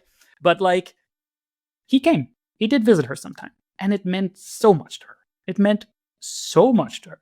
He didn't have to do that, and I'm just like, that's nice. Yeah. Like it's nice of him to do that. Like does it save the world? Is this really the best thing he could be doing with this time? Like probably not. She's gonna forget it immediately, but like also like there's just something genuinely nice about this and genuinely touching about this. And so to bridge that to the larger thing, there is this thing where like the world is complicated, right? And there are big problems that we are facing. And the way humans solve problems or like have historically solved big problems is through like kind of human ways. Like there's this thing where like it can be frustrating to say this, that like we're humans and we solve things in human ways, but there's also something beautiful about this. Like there's a way to see this as something, is that the solutions don't have to be cruel and heartless and machines and inhuman. The solutions can be very human and actually are very human. That often makes them boring. It's like when I talk about civics, like what is the actual response to AGI risk? The actual response is that we need to do our civic duty. We need to talk to our fellow civilians. We need to talk to our friends, to our families, to our churches. We need to say to our policymakers, what are you doing about this? I'm a concerned citizen. I don't necessarily have the solution, but I think this is a problem. What do we do about this? It's not epic. It's not, wow, some super genius cooks or whatever. Like there's this weird cult of the hero where like there has to be like some lone genius or some superhero that solves it or whatever. But that's just not how the real world works. The real world, like sure, there are some super smart people and like whatever, but like what builds a good society is civilians, just like normal people who just like want to live a good life. They care, some people care more, some people care less, and that's okay, right? And so what brings me hope is that like fundamentally deep down, people still have this. Like there is a thing in the heart and the soul of people where like they want a better future for their kids. They might necessarily know how. They might be scared. They might be confused. They might be even doing something really stupid right now, right? But like there is a deep thing where just like for the most part, like people just they want to have food in a nice house and spend time with their kids and see good art and whatever, right? And they want this for other people too. And when you talk to them about like when you say like what do you think about like things that are smart and don't control, they get it.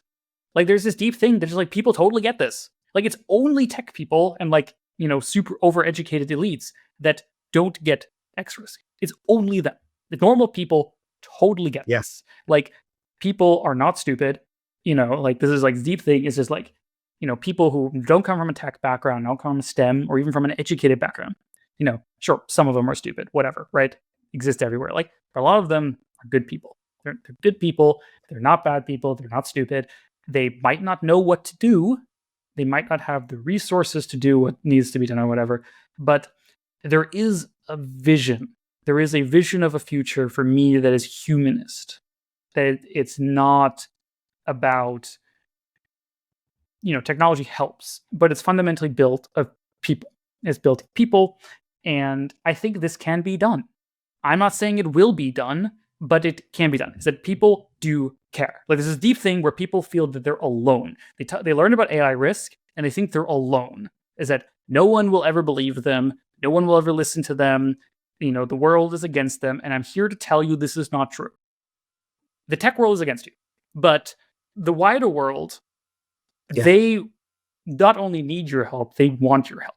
Like I talk to people about this and they're thankful because I am trying to help them and they want to help me. And this is really great.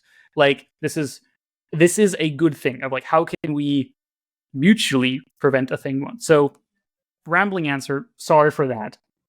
But like just for me, it's just like, you're not alone. You're not alone. The world has many dark aspects to it. There are many, many dark things in the world. But like, God damn it, like humanity has a lot of good in it. Like all, like despite everything, despite all the wars and the ideologies and the evolution and nature tooth and claw, a lot of people are nice people and love other people and want things to go well. And that's our strongest asset. And like that's not enough to win. It's not enough to win, but it is necessary. And we do have that. So great place. Yeah. That's where we start. Connor, thank you so much, man. Thank you so much for your time. Thank you so much for doing what you do. I'm truly so appreciative of you, and I wish you all the luck and good fortune going forward, because we got to get this thing done. We sure do. Thanks, man. How about Connor Leahy? I am so thrilled that he is on the planet fighting on the right side. And, I'm really taking what he said to heart, right? We're not here to wake up the world. We're here to help people understand. There is no controversy about what is to come. There's only, do we stop it or do we accept it? Okay, so as you know, in these strange times, we don't know how long we have to live. So every time we get together for one of these shows, we end it with something we call a celebration of life, just something that makes us thrilled to be alive. I have a treat for you all here today. The incredible Kevin Garrett live in concert shot with my iPhone this weekend. This dude was selling his own merchandise, his own t-shirts in the front of the club before the show, playing to like a 200-person club in Washington, D.C., but he should be selling out Madison Square Garden, I think, my opinion. So here's the incredible Kevin Garrett covering a Leon Russell classic.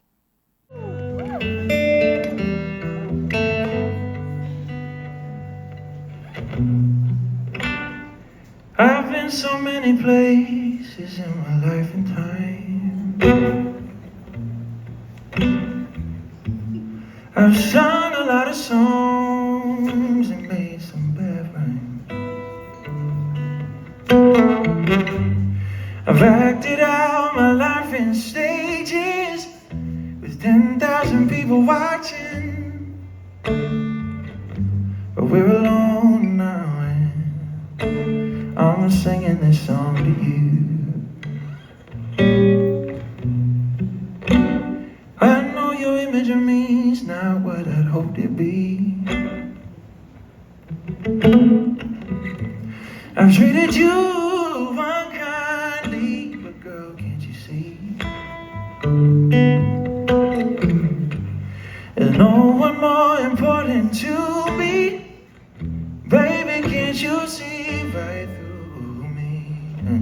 We were alone, and I was singing this song to you. You taught me precious secrets of a true love withholding nothing. You came out in front when I was hiding. But now I'm so much better if my words don't come together. Just listen for the melody, 'cause my love's in there hiding.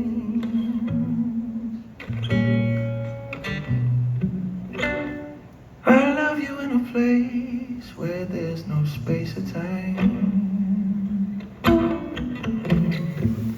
I love you for my life, you're a friend of mine. But when my life is over, remember when we were together, we were alone, and I was singing this song to you. We were alone, and I was singing this song to you.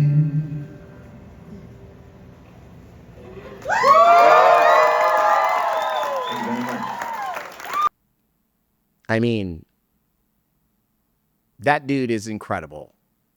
So what is it you said? You said you want one more song? Okay, fine. We'll do it. Okay. Here is one more Kevin Garrett song from that show. This is one of his original songs. He has 4 full albums. They're all fantastic. I encourage you to check it out. Here's one more from my guy, Kevin Garrett.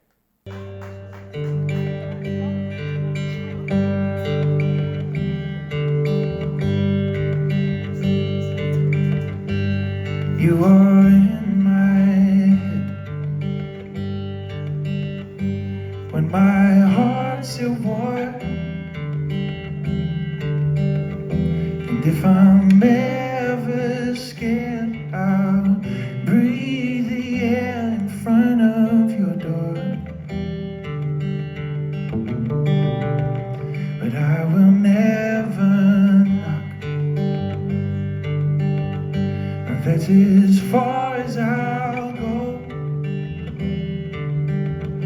It's only in my dreams when I say what I mean, but I'll get damn near close.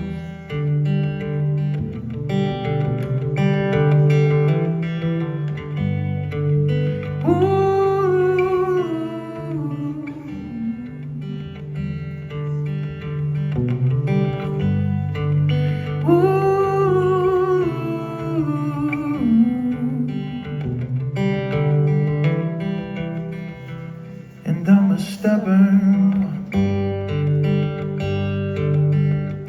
I'll hide as best I can. Got this bright idea that if I show my fear, I will be less of a man.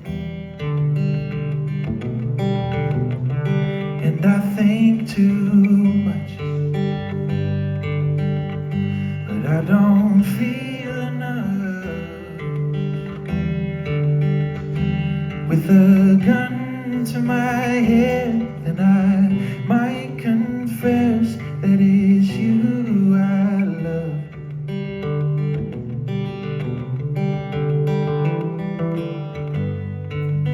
Ooh, my hands are tight.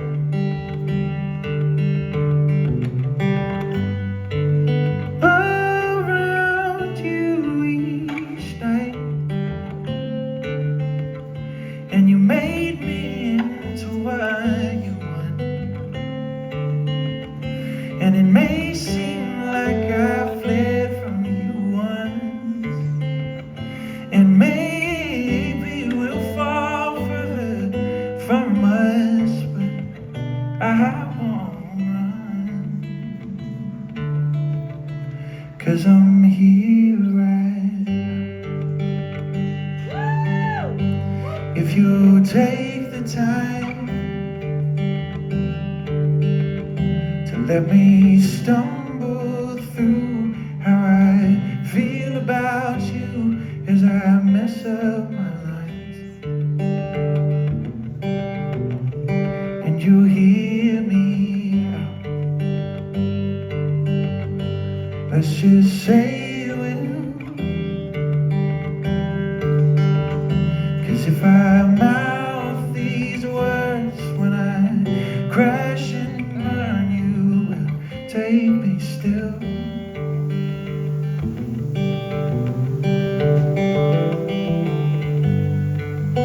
Ooh, my hands are tight.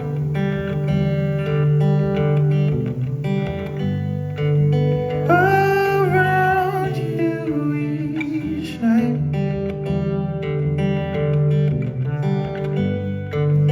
Ooh, my hands are tight.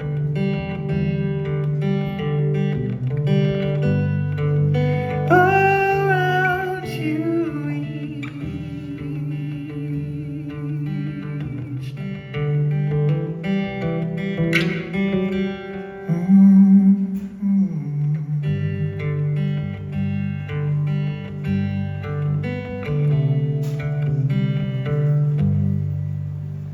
Thank you very much.